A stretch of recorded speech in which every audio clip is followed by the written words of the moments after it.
vote. Okay, so it's a guy encouraging voting. Seems innocuous enough. You know, give or take the graffiti aspect of it. Property damage. But okay, you're still encouraging civic virtue. To vote is to have ever more civic virtue. I gotta be careful how I direct this, or I'm gonna spoil the spoiler before it deserves to be spoiled. But what is it? October 2024, and it's about voting. What could it be about? What could the segment be about? Why am I doing an old one? How could something old be relevant this many months later that's about voting? I think you all is ready for the spoiler. Vote Jill Stein equals save Gaza. Yeah, how's that working out for y'all? How's that working out for y'all? I don't think it's working out all that well, but none of you will get it because it was like a group level decision. And when you all make a group level decision, you're like next level anti-introspective. You're not just unintrospective or non-introspective. You're like anti-introspective when you all get this bullheaded, especially all y'all in, you know, Dearborn, Michigan. But I don't even think he's there. So I think he's, you know, telling the Dearborn, Michigan folks to do their stupid thing, even though he's like across the pond. And, you know, none of them even once brought up, maybe just wait for IRV or maybe push for IRV, you know, ranked choice voting. We'll vote ideally, and then the runoff vote will be the practical vote so that, you know, fraudster doesn't win. No, it never occurred to any of them to suggest that and push for it, and so that they can do their whole Jill Stein thing, but then have it be Kakala as the runoff vote. No, it was just a one-off, and they understood full well, and I've not seen a single one of them repent, so that's what you get. It's another old one. And I'm pretty sure this chap has not been prosecuted or disciplined in any way. I'll wager anything. He's not been disciplined in any way for this kind of conduct. But you know what? This kind of conduct seems fairly innocuous at this point. Sometimes I don't even have to say anything. Sometimes the image just speaks for itself. Indeed it is. America. The rebalancing has begun. Justice. Yeah, sometimes justice, the obsession with justice, is the brainworm, right? So he's got brainworms, middle nation. You know, one video was, I forget what the title was, but he was critiquing consumerism. And so it's like, okay, so a new guy, a guy I don't know, and a critique of consumerism, I might enjoy this. And you click it, and a couple of minutes in, and it's just clear, you know, it's justice, brainworms, and it's kind of anti-West, absolutist, simplistic history style, anti-West, you know, non-Western nations and peoples are the VICs and the virtuous, and the Western nations and peoples are the vicious and the victimizers. I didn't oversimplify. That's pretty much how he talks, and probably what he believes. Because he's got justice brainworms. So I can't even enjoy like anti-consumeristic videos on YouTube, because odds are it's going to be some kind of, you know, stealth Islamist anti-West crap. And all too convenient historical narrativization stuff. You know, non-whites never perpetrated atrocities against whites or, you know, other non-whites. No, it was history is whites perpetrating atrocities against non-whites. That's history. So yeah, just kind of whatever. You know, Chris Rufo in reverse. Enjoy yourself. You're just Chris Rufo in reverse. So enjoy yourself, bud. I forget his name. But what's this? Forget boys. Gen Z girls will take down Trump. Take down in all caps. That's how you know you can take it to the bank. Because it's in all caps. And Tim puts his stamp of approval on it. We're going to crush him. All right.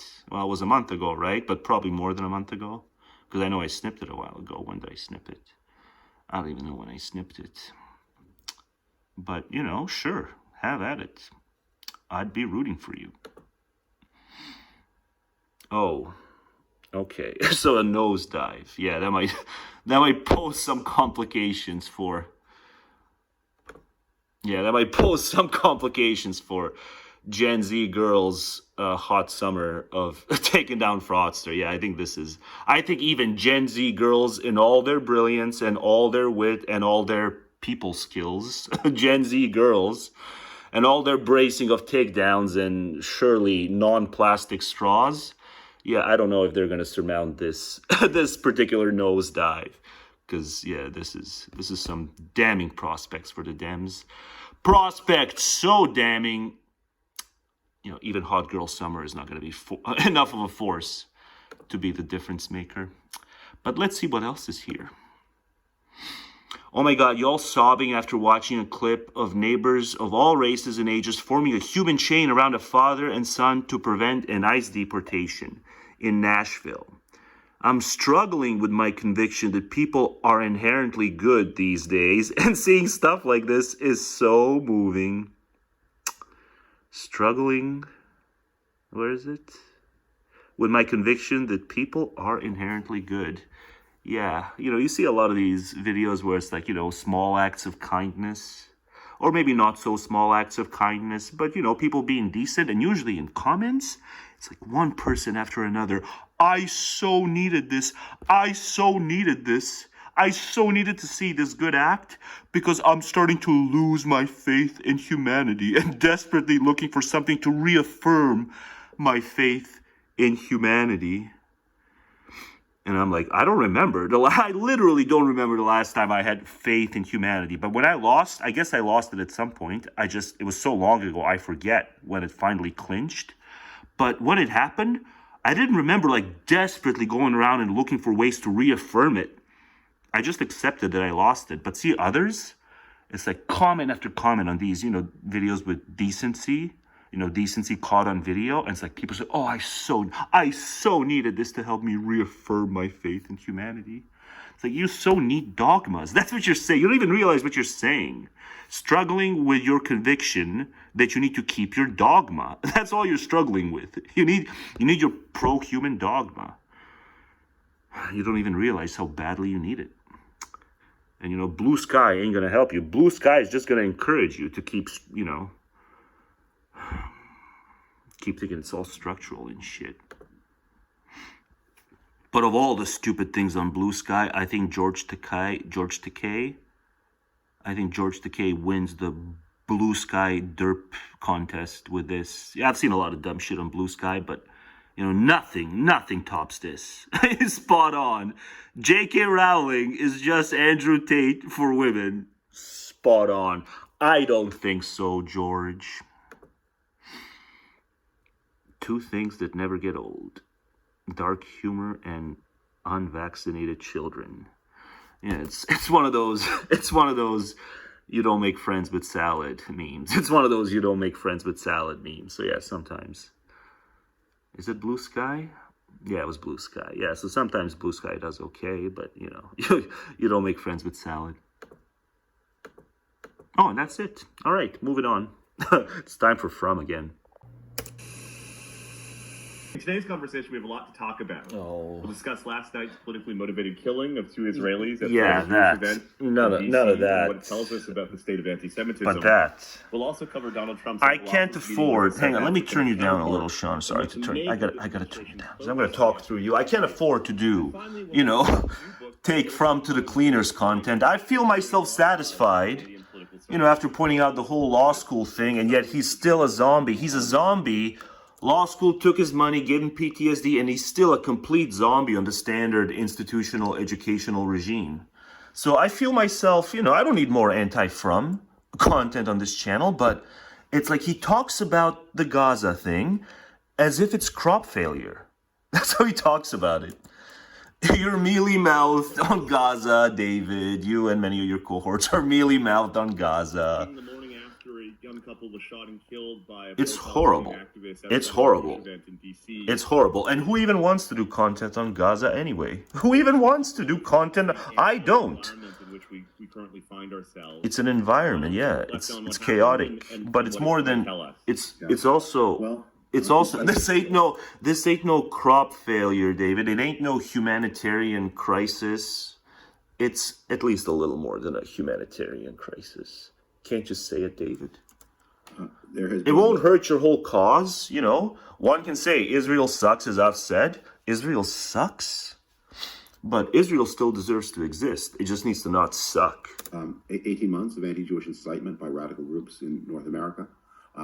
We have examples of people demonstrating. Bad breeds bad in like multiple kinds of ways. Bad breeds bad. Organizing demonstrations in front of nursing homes, in front of people's homes. Zealous, factional people. Ain't it bad? We have an infiltration of North American groups by people with sympathies to. No one's based in black pill. Everyone's just zealous and factional. Radically. But you only seem to see one side of that. And governments have bad days. Shame on David. David was bad after all. No, David wasn't bad after. This is not to say David was bad after all. But wow, he might as well have said it's crop failure over there. American governments. I mean, you know, nothing, not like even war. You could say war crimes in reference to your beloved Israel. You can do it, David. I believe you'll do it before the end of 2025. I believe in you still. You will be able to utter Israel has committed war crimes. You just need a few months, hopefully. You just need a few more months until you're ready to say it. Israel has committed war crimes. We mourn with these families of these two beautiful young people who love and going to be married. But you know, they're strangers. I don't think you really mourn. It's just good to have goodwill for the survivors. I have goodwill for survivors of catastrophes of all sorts. I have nothing but goodwill for them, you know, me as the YouTuber, no avail, in the abstract. I have nothing but goodwill. You know, I'm an endless reservoir of goodwill, or at least I'd like to be.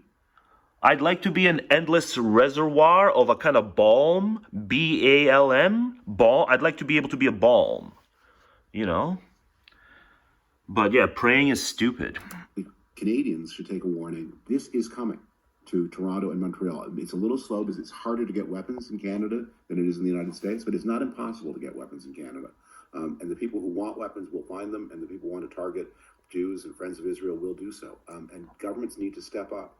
The new Carney government is sending some very bad signals of social permission to anti-Jewish agitation. Yeah, so there's another group, you know, they're not based in black pill. They're maybe not zealous and factional, but they're very much, which way's the wind blowing? Which way's the wind blowing? Because we want to stay in power. Yeah, that's the kind of group that's kind of in this Borg standard way saying, how do we stay in power?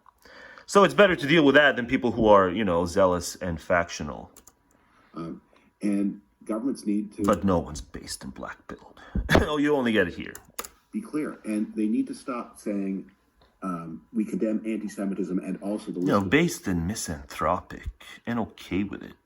The following 8 things. Because the incitement is not against the list of the following 8 things. The incitement is against Jews specifically. And if you don't... Yeah, see, the guy before, you know, just reaching for a certain kind of partisan cope out of being a misanthrope. And, you know, they would say that, you know, it's justified for Jews defensively. But, you know, there really are all these long-lasting anti-Semitic, you know... ordinances, let's say, if there's these anti-Semitic ordinances that are just spanning centuries, shouldn't Jews be misanthropic? You know, shouldn't Jews be turning misanthropic right now? Given that, you know, Israel's not very popular, even though Israel is imperiled and is fighting for its life. Who still believes Israel's actually fighting for its very existence? You know, by essentially saying we're going to chase these guys out of their country because we're fighting for our existence. You know? So shouldn't Jews be turning misanthropic now when they see that they're not exactly popular in this venture? Shouldn't that be a call for misanthropy? Response to the threat, you're going to miss the threat. Yeah, well, you went precisely where I wanted to take the conversation, David. Political leaders, civic leaders, law enforcement, and others Sean, in Canada and indeed in the United States have struggled to find their voice in the face of this agitation on our streets and our campuses and other parts of our society. Talk a bit more about the lessons from the past 24 hours or so and how Canadian political leaders and others should internalize them. How Canadian leaders should internalize because they need to stop yielding to things that they know to be lies because they think it's convenient. There's obviously... What, like Israel hasn't committed war crimes? Israel's committed 0 war crimes in this war, lies like that? Human suffering in Gaza. Oh, wait, he gets to... It's convenient. What... It needs to be slow. It needs to be slow. It's the only time I'll make David slow. Because, I don't think David has much egg on his face. I think David's had an illustrious career. But, if I were going to be as scummy as you're being, I'd say certain things. Because a lot of this is about children dying. Purely innocent children, not even close to adult, not even close to adolescents, and Israelis suspect, a lot of adolescent boys, like even before 14, they just immediately suspect. You're suspected. We're going to suspect you because you got probably pubes by now, so we're going to suspect you. But, since it's about children, David, I could be as wretched as you by saying certain things about certain other tragic things where children died. But I won't, because I'm not as low as you. There's obviously tremendous human suffering. Okay, not even humanitarian crisis. I remembered it wrong. There's tremendous human suffering. Yes. And I think that's it. I think that's the extent of the, of the other side's plight.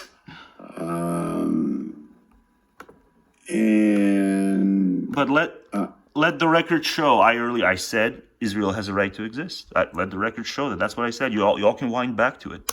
The fact that suffering was triggered by Hamas and it was an inevitable product of Hamas actions. It doesn't make the suffering any less terrible for the people caught up in it. No, there wasn't any. Let's say you can kill 100 really dangerous, motivated jihadists, David, but you can only kill them by killing 100,000 Palestinians or whatever. If there's that many even left of them, whatever, the neighborly, peoples. 100,000 of, devout Muslims, let's say. But not even that, let's say half of that is devout Muslims, and the other half is their children's, who can't even make up their minds about this stuff anyway, so we shouldn't call them Muslim children's. But yeah, you get to kill. Israel has to kill these 100 really motivated jihadists, but it has to plow through 100,000 others. Yeah, you'd vote for it seems. I wouldn't vote for that. I'd vote against that. Genocide. It's too much. It's enough to describe things as they are, because when you give permission... And also the helpless, hapless AIDS people, as I've documented in Big Vault Prevails. The lie, you also give permission to the liar, and you give permission to the people who are incited by the liar. And you give permission ultimately to the violence that ensues from the incitement by the liar. The whole BB cabinets. I really do worry that the Carney government in particular has decided they're going to do a very familiar thing that happens in the Canadian Liberal Party, which is liberal governments sometimes go to the left on domestic issues, and then they correct and go more to the right on domestic issues. But when they go to the right on domestic issues, they pay for that detour by allowing the farther left of the party to run foreign policy. And so you see every time in the Elliott Trudeau days, when the government would have to balance its budget, it would then do a visit to Castro and praise Castro, because that was a way of appeasing a certain portion of its caucus that was unhappy. Wow, so it wasn't just the UK press, I guess. Well, I guess we had in Canada here, we had some of that too. I gotta give David credit toward the end here. But yeah, I was rough. I was probably a little too rough. But yeah, if I could have been worse, that many children dying and parents surviving their children's, one would suspect, just a little more, what's the word? It's a C word. Oh, it's a C word. One would expect, if that many parents survive their children, one would expect a little more compassion, but I guess no. Budget balancing. Canada had, Castro simps like the UK had, as Orwell showed us.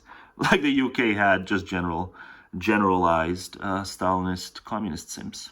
Is Carney's same plan, which is okay? I was rough on David, but man, David is callous as fook, like many of them. 1942, and it's the banality of evil. Yeah, and with a little topspin, with it's not just banality. I mean, it's like Heydrich was like legitimately evil. I mean, they're evil, but the way they perfunctorily talk about, this thing you mentioned about the cargo has a tendency to rush, right. That the ability for humans to forget that the other guy is also a human is just unbelievable to me. Yeah. That, you're just 2 feet away from a guy you could be suffering maybe like that, he but was just a being. Empathy. Doesn't have to be human. Just 2 feet away from a guy. Other non-human beings are sufferers. Who could be suffering like that, but there's zero empathy. Bill always has a joint. Almost always has a joint. When he's not in that stupid HBO studio, he's always rocking the joint. It's just not, 2 feet away from a guy who you could be suffering like that, but there's zero empathy. It's just not, some humans, of course, do have it, thank God, but many just do not, or they even enjoy Obviously, statistically, other people. There's never a post-Dark Age. That's just a fairy tale we tell ourselves. There's never post-Dark Ages. Oh, the Enlightenment. Yeah, very slow to catch up on the fact that Enlightenment's like less than 1% of the population become enlightened. In a way that they can't even imagine themselves doing it. It's just amazing. It is amazing that there are. I mean, I think there is. I think evil is a word we should still use, right? It's not all banal, right? I mean, there's real sadism, there's real pleasure taken at the suffering of others, but then there's just then there are the people who are. Yeah, but what if you take pleasure at the suffering of the sadists and the psychopaths? What then? It's like they're so stupid. How do you empathize? It's like they inflicted so much, and then it happens to them. It's like, oh, I can't believe this is so bad. But they, on some level, they must get it. It happens to others, but then it's like, no. Then I'll delight at it. What happens to them? It's like, oh my God, it's so bad. And what if you delight at that? Does that make you as bad as them? But only them, only the ones who inflict it, for no good gain, no conceivable gain, no trade-off, not like that, no. Just their own thrill. And then you see it fall on them, and you enjoy it. Are you then doing the abyss thing? Are you staring into the abyss then? I've been staring into the abyss. Mentioning that they're doing something good, they're not actually. But I want Bill's joy. That's a juicy joint. About the suffering they're causing, any of their parties. Yeah, but sometimes the suffering is the point, right? The cruelty is the point. Yeah, those. Evil. Well, I mean, the people, for example, not to pick on any of our friends. But you guys are. You guys need to just fess to the fact that like the pessimists were right all along. And I don't know if he's going to hop the pessimistic train. Probably not. He certainly isn't. He's, limp-wristed pushback to natalism stuff. Oh, so limp-wristed pushback to natalism stuff. But on some level, there's just so many people. And kind of anti-natalists are missing like the opportunity to end all opportunities with this moment. We're in a moment. All these people are just so distraught at just how many people don't think like them. And it's like, yeah, but that's a cause to embrace pessimism, but they can't take that far. I'm talking about the people who flew planes into the buildings on 9/11, for example. Right. You've talked about it. Yeah. I have also. I'm sure not as eloquently, but they certainly thought they were doing the right thing. I seem to remember you thought they were courageous. Yeah, that's another thing. I walked into that one, didn't I? Better. Was it the good people at ABC who didn't like that? The good people of America thought it was a little too early to make that point. If hitting the wall at 400 miles an hour doesn't entail some courage, I'm not sure what does. No, but they can't process it because courage must be virtuous. That just tells you all you need to know about the level of the basic. Courage must be virtuous. I've heard. I don't know if it's can't combine courage and vice. No, we can't house that view. Cancel Bill. True. Somebody, I'm sure, will be out there betting it. But yeah, I mean, I did not know they were on a suicide mission. I posed the way they perfunctorily talk about this thing you mentioned about the cargo has a tendency to rush. Right. That the ability for humans to forget that the other guy is also a human is just unbelievable to me. Yeah, but then if you just kind of forget that those people, the people who forgot that they're humans, if you forget that they're human and you delight that you don't inflict it, but you just hear about it. You're just 2 feet away from a guy. And you don't mind. You don't even have to delight. Let's just say you don't mind that the people who inflicted the suffering and delighted at it, you hear that they've suffered horribly. And you don't mind. Who you could or a little more than zero empathy. Don't it's mind. Not, I mean, some humans, of course, do have it, thank God, but many just do not, or they even enjoy. But that means I wasn't Christ-like. Obviously, statistically, so that's wrong too. Dexter wasn't Christ-like. Suffering in a way that they can't even imagine themselves doing it. Yeah, that's a spoiler of the bit. I'm Dexter. It's just amazing. It is amazing that there are. I rejoice at the suffering of the people who rejoice at the suffering of other innocent people. I'm Dexter. I'm psychological Dexter. I think evil is a word we should still use, right? It's not all banal, right? I mean, there's real sadism, there's real pleasure taken at the suffering of others, but then there's just then there are the people who are imagining that they're doing something good. Yeah. They're not actually even. I don't know how I was supposed to play more until they get to some other part, and that's when I was supposed to reveal I'm psychological Dexter. But I guess I just did it early. I blew my load. But yeah, I'm sure this is gonna suck because Sam's gonna bitch about Elon. It's almost as if he says, "Please, Elon, don't be this way. Please, Elon, be more rational." You should just tell him to go fuck himself, Sam. Just like, oh, I made a bet with Elon. And Elon was wrong, and he didn't pay up. Why, Elon? Why do you have to be irrational? No, just tell him to go fuck himself. But no, too nice and non-pessimistic. Too nice, pro-social, and non-pessimistic. Simply tell people who need to go fuck themselves to go fuck themselves. You can't be that brash. Even Bill can't be that brash. Well, guess what? I'm that brash. And yeah, I'm not Christlike. I do, non-ironically, here fully. I rejoice at the suffering of the people who rejoice at the suffering of others. And being Christ-like is being cuck-like. Yeah, same. And Jordan Peterson, I would add to that list. I don't feel like Jordan's got some user interface issues that he's. I like Jordan a lot as a person. But Jordan is definitely out there in not quite Trumpistan. Conventionalism gets a bad rap, but you also ought to be very conspiratorial. So it's the conspiratorial conventionalist. He's definitely Trump adjacent, and but probably the conventionalism part is more important than the conspiracy part. Messaging into the. He's in Conspiristan. He's talking to he's out there with Russell Brand and people who are talking to the contrarian audience all the time. He showed up to Mar. He showed up to Mar back in September, and I recorded. So that's coming up next. He says that I would object. Peterson on Mars. What is it? Club Random? What a stupid name for a podcast. Hang on, he asked. And what's something he says that I would object to? What's the stuff you debated? It's the religion stuff. You debated him on it. It wasn't that many months ago. I had him here for the book. Yeah, it's been a while since I've watched his stuff. Well, first of all, I can't blame you. Is trying to reanimate this dead hooker called religion and bring it back to life in some way, or find what's useful in it. Why try to take these? Because you get false substitutes emerge. I know what that was. I mean, well, God, Bill, you're dumb. Imagine that your systems of ideas, imagine that they're either unified or not unified. Joke's on him, though. That's why I'm recording. Joke's not on Bill. I mean, Bill's dumb, but we knew that. Those are basically the options, right? And if they are unified... I know what that was, I mean. Well, imagine that your systems of ideas, imagine that they're either unified or not unified. Those are basically the options, right? You should have just kind of, squealed, the false god of Marxism! The false god of Marxism is the substitute. That's what you wanted to do, but you can't do it. And if they are not here anyway. Unified, there's something under which they have to be unified. And if they're not unified, then they're in conflict, and that's not good. That makes you anxious. It makes you hopeless. It breeds social. It's just such blatant appeals to consequences.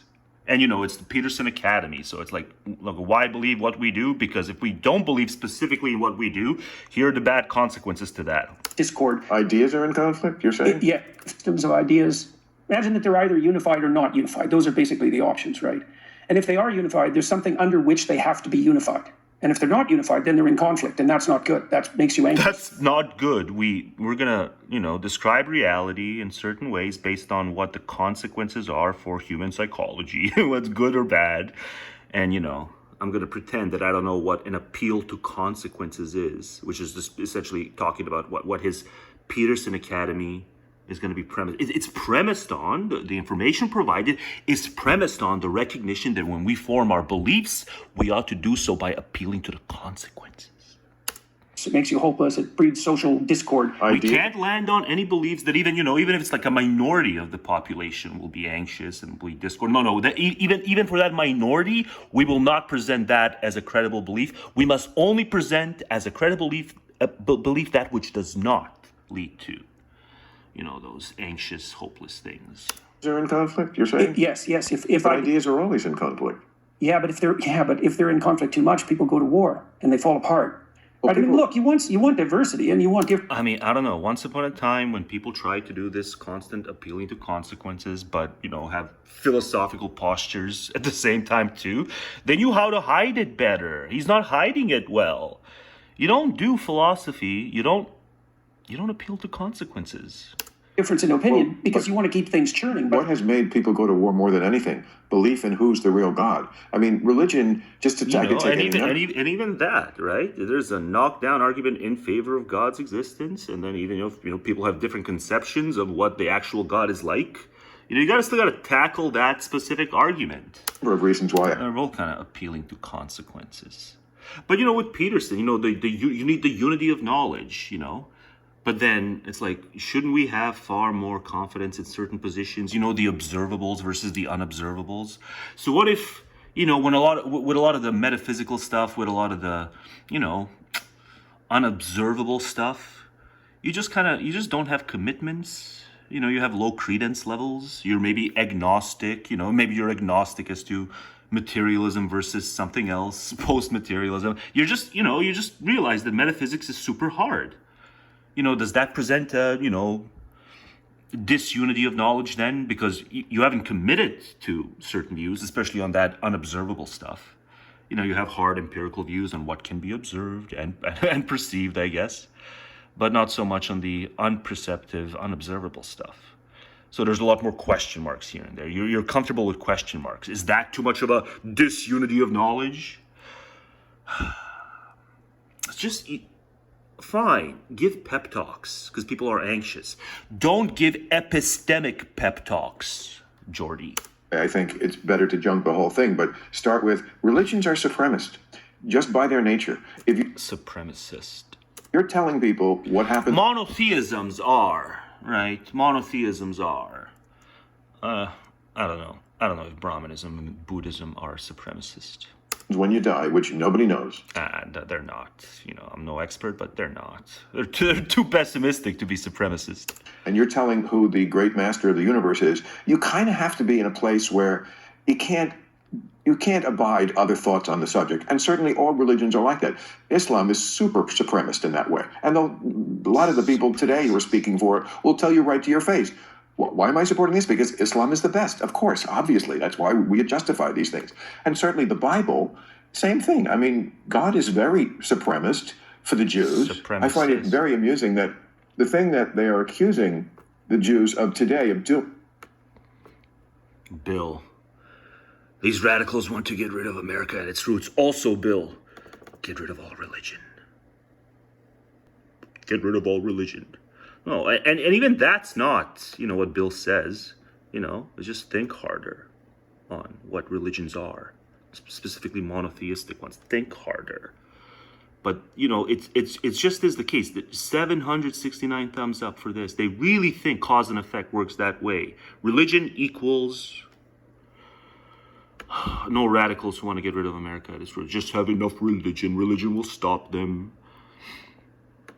Doing colonizing, ethnic cleansing, which are neither true, are true in the Bible. That's exactly what God tells the Jews to do. Ethnically cleanse the Canaanites, commit genocide if you have to. God tells them, you know, kill all the men. This is in, you know, this in the Bible. You've written about it male disposability and the biblical male disposability. Kill all the men, the Midianites, another number of people. Kill all the men and the women who aren't virgins, kids.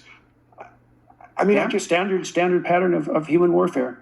I know, but for people who take a book as the guide to morality, it's filled with terrible morality. Club Random is brought to you by the audio marketing Media.com. But if you read the teachings of the Mormon Church had his show on HBO for 20 plus years, but not enough. No, he's gotta shill bullshit even on his stupid podcast. Recently, the things they say about black people are just horrendous. The worst kind of racist thing. And they justify it by talking about the... Well, no, that's interesting. They get it. The black people in religion get it from two sources. The Mormons talk about Cain. Yeah. That black people are a descendant of Cain, and because I've made my point. Cain is a murderer. Mormons talk about Cain. They get the flagrantly about black people. Being a dead horse about black petition. Go to radio passage. The worst kind of. He appeals to consequences flagrantly, and you know it should be evident to all involved. We're going to teach you how to tie your shoelaces. We're going to teach you how to tie your shoelaces, but that's what it is. Oh, but it gets better. Sometimes good people suffer terribly. Terribly. Right, and that's partly what Job is trying to deal with. And, exactly. You know, and part of what he does do is it's a strange thing. It's not so much about God now. He takes refuge in his own ignorance, and I think there's some utility in that. There has to be. You know? But if it was glaringly obvious a few minutes ago that he appealed to consequences, it's just that much more glaring now. No, because... He's not thrilled with us. He's about to say it. He's not thrilled with us. But he probably means the radical environmentalists, but he says us. We have to, if we don't operate on the assumption that there's something like an intrinsic moral order, it's very difficult for us to conjure up the courage to continue to exist when things go seriously sideways. But it's worse than that. Like, it's worse than that. I just think people are completely non-theoretical in terms of when they have the courage or not to continue to exist. You know, it's all this comparative stuff. It's a bunch of grief. It's a bunch of, you know, maybe just the one person who was kind of the lifeline. Everyone else died. The one person who was the last lifeline, remaining alive person who you like that person dies, then you may want to take the plunge. It's got nothing to do with your theoretical commitments, for Pete's sake. Nah, because, and this is why I brought up the Kane story earlier.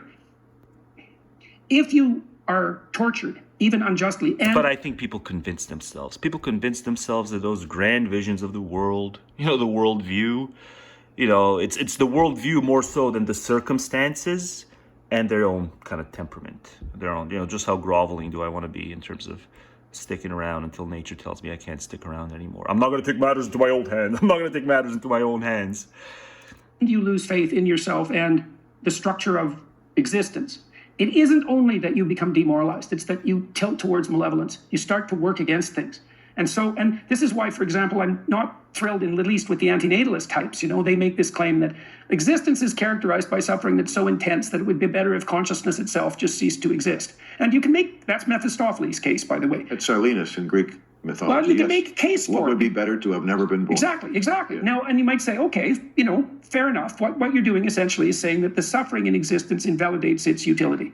But what if it is the case that if you believe that you become an agent that produces suffering? Well, that is what seems to happen, is that, right. Like, once you turn against life, I mean, look, everyone's going to have a time in their life when they think, oh my God, like, really? Is this worth it? Like, you watch someone you love suffer, or maybe you're in agony for doing something good, let's say, in the worst possible situation. You think, really? Like, really?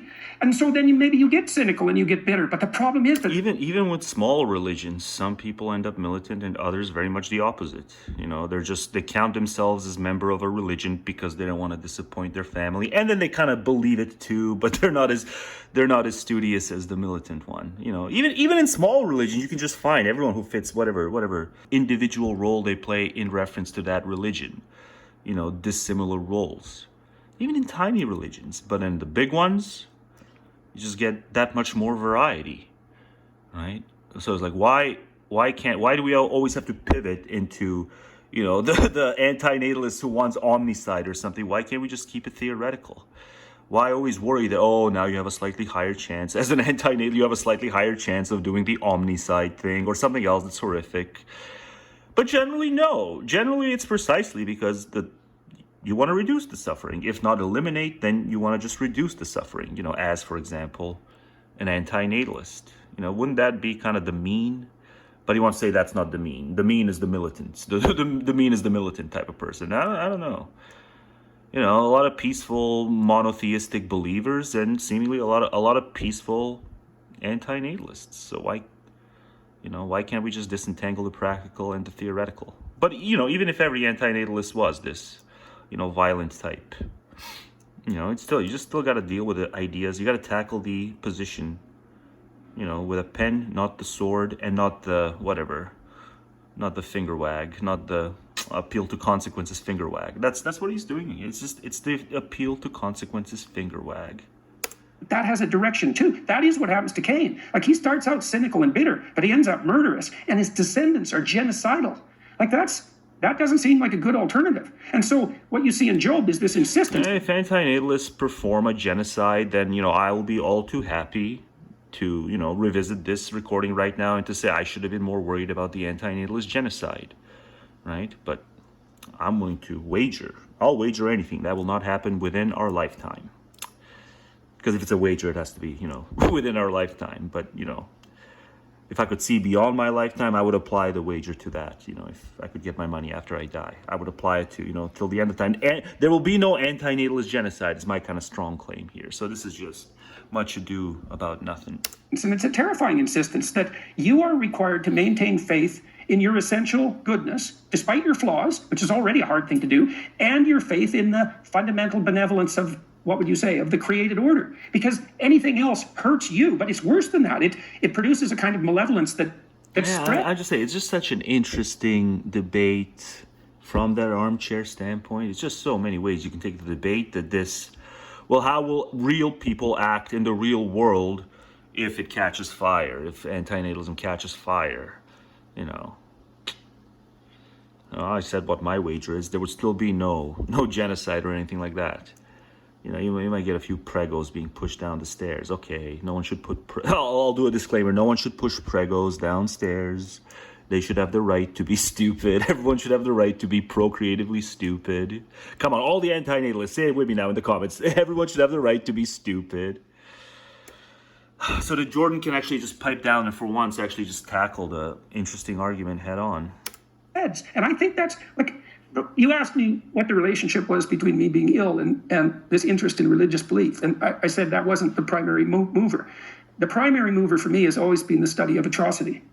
Because I spent a lot of time as a psychopathologist. Yeah, no life, no atrocity. I mean, can't you give us at least that? Just a little, no life, no atrocity. Studying the actions of the people who have done the worst things. And they're unimaginably bad. I mean, Yeah, I bet they would have all, like, if any of them found out extinction is on the horizon, I don't know if any, but, vast majority of them would have found out extinction is on the horizon. It's guaranteed to happen. There's nothing you can do to avert the extinction. Yeah, they'd be mortified, even though, locally they did the genocide thing. Whatever, ethnic cleansing, human-caused famines, all that stuff. All those people, were they to find out extinction is around the corner? They wouldn't have been ecstatic about it. They were pro-life. Iris Chang's book, The Rape of Nanking. The Nazis are the good guys in that book. Well, I'm the Nazis are the good guys on Twitter too in the last few weeks. Serious. That's how rough it was. For those who may not remember, 1937. Not just, what really is history and historical accuracy? What really is history or historical accuracy? Not just let's withdraw from having convictions on this stuff, but no, let's fully turn the tables and say, actually, no, we're not just agnostic on World War II. Nazis were good, Churchill was bad. That's like literally going on Twitter. It's Elon pumping that algorithm. The Japanese are on the march. Yeah. They're about to, Pearl Harbor was 1941. So I guess, they're not going to do any kind of, pros and cons of anti-natalism. I guess it was just mentioned because, anti-natalism is going to make you malevolent. Anti-natalism will make you malevolent. Says you, Jordy. So this is 4 years before Pearl Harbor, and they were on the march in Asia, and they went into China, Manchuria. I have no business recording stuff. I gotta edit. I'm a lazy fuck. This does remain one of the great mysteries because this was a Donald Trump policy. Bureau of Prisons, Every time Justice I Department, tune back in, and yet it's the Harris campaign it's the good Reverend refused to listen still has to Bill a Clinton cushy spot and on air. All of the feedback. It was almost like they were just robots saying that data does not check. That's just it was bizarre. And it's where they lost the narrative. America is the land where rumors pass for books and information. The rumor mill, and they make books out of it, and people buy the books. You represent. Oftentimes it's on the bestsellers, and then you try to crunch what the evidence is. The hard evidence is oh no, it's just rumors, but it made its way to a book and sold really well. But the good Reverend is still employed with MSNBC. I think he must have some kind of scantily clad photos of someone there who's in power. Because how does he stay on air month after month? I don't watch, so I just tune in every now and then, and it's like the good Reverend is still there. And he's more shriveled as time goes on. He just gets more shriveled. And by the way, he's not presentable. So much. Got to be presentable. And I've heard James Carville. Not saying there's some talent either. There's no talent, but at least there's somewhat presentable. He's like anti-talent. Content of the trans ad, but it defined her. Yes, the trans ad. But what is it? Obama wasn't feeling that coconut. Obama worked against coconut.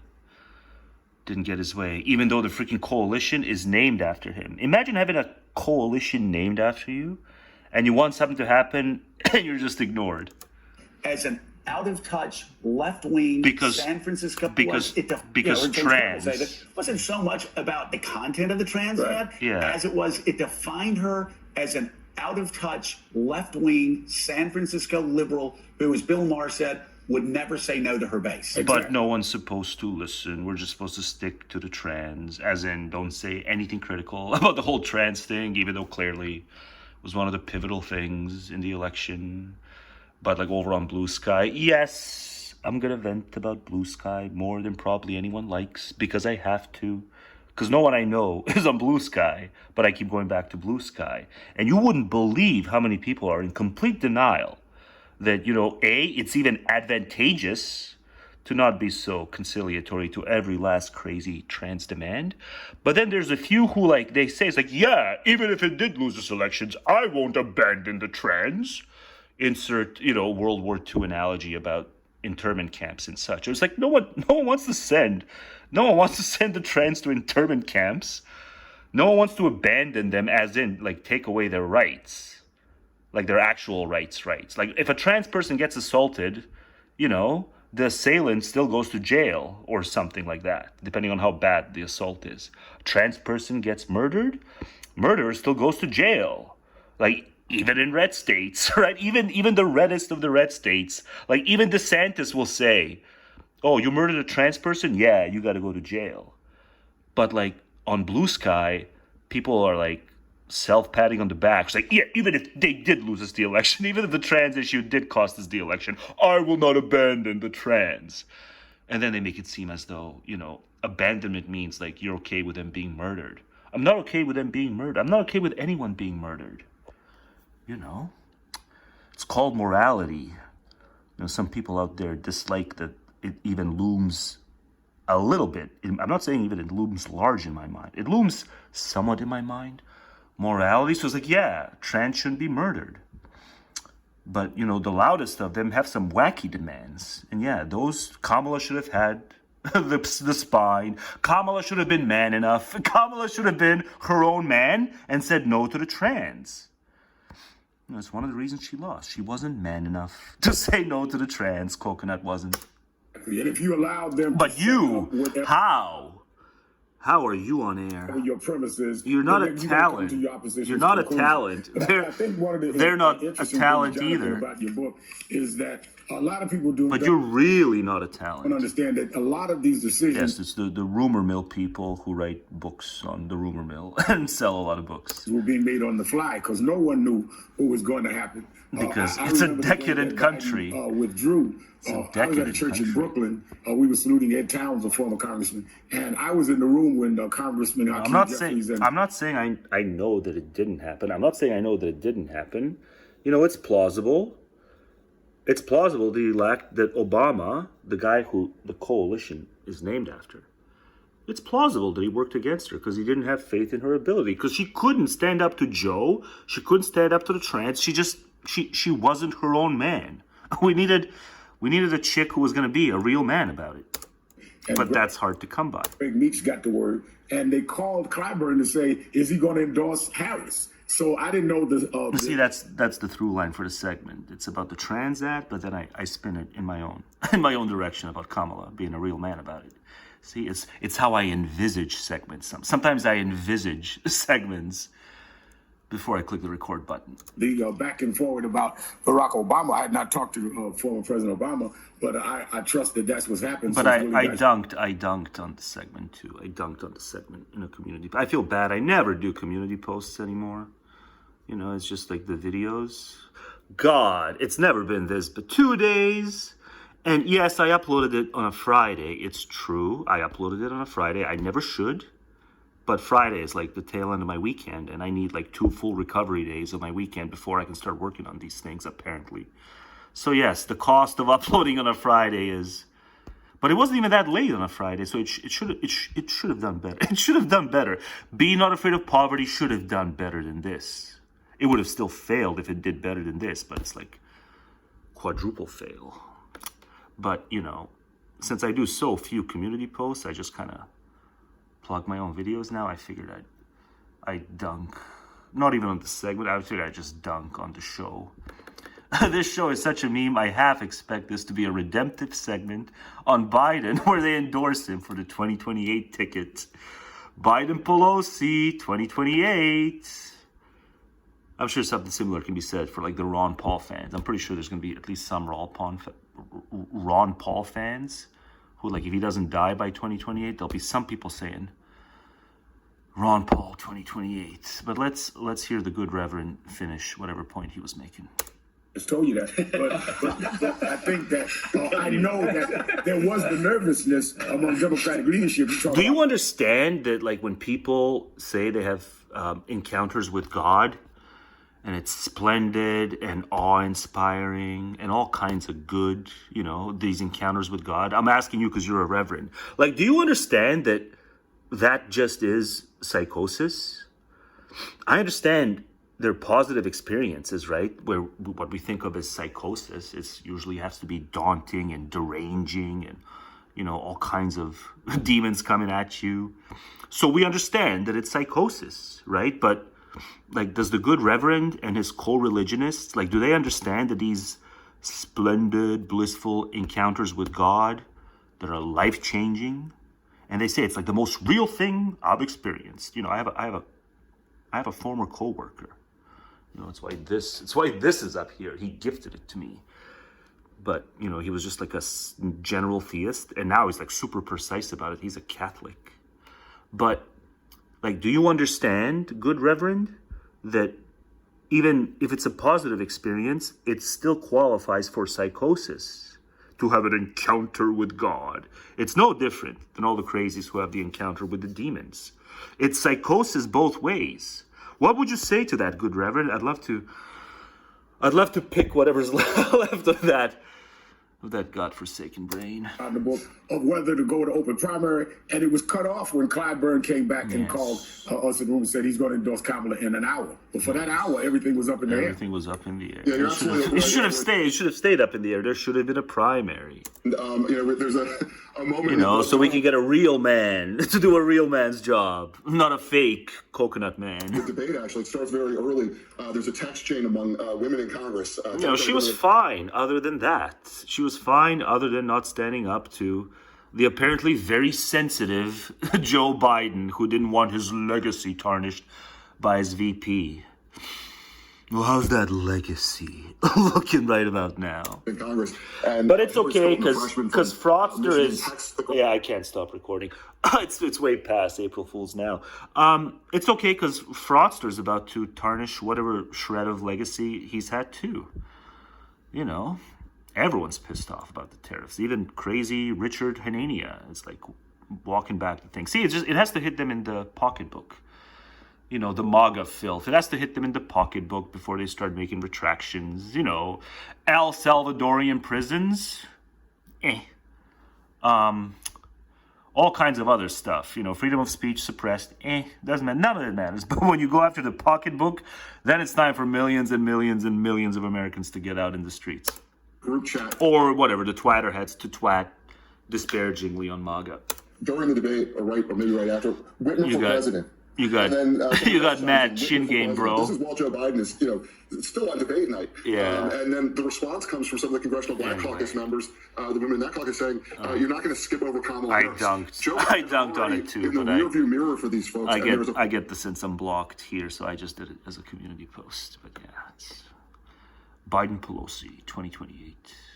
Fight breaking out over whether it's going to be Kamala Harris or someone else. In this case, Gretchen Whitmer. It was absolutely important, I think. Yeah, I don't know if Gretchen would have had the gumption to stand up to Joe either.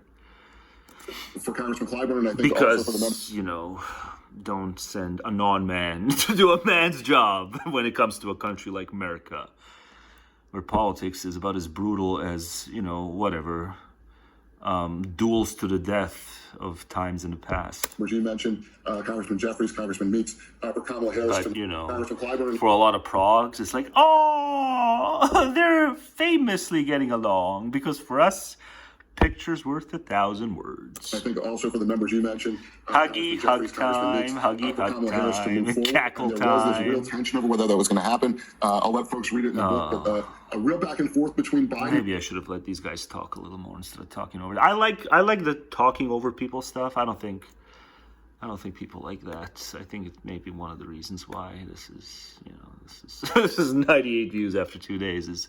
I don't think people get the whole comedic vibe of me casually talking over the talking heads. You get it? It's me casually talking over, pretending I don't even know that I'm doing it, over the talking heads who don't deserve to be heard. You understand that? But, you know, there's like some people, oh, you talk over people. This is unwatchable. Could you talk? No, you don't get it, you fucking morons. It's watchable because I'm pretending to be oblivious over the fact that I'm talking over them. But I'm louder. I always make sure to be louder. Whatever, 90% of the time, I make sure to be louder than them. So it's distinguishable.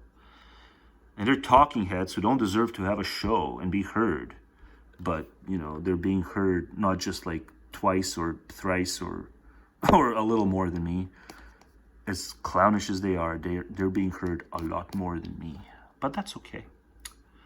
You know, it's okay. You know, they work hard. They do. They probably do work harder than me.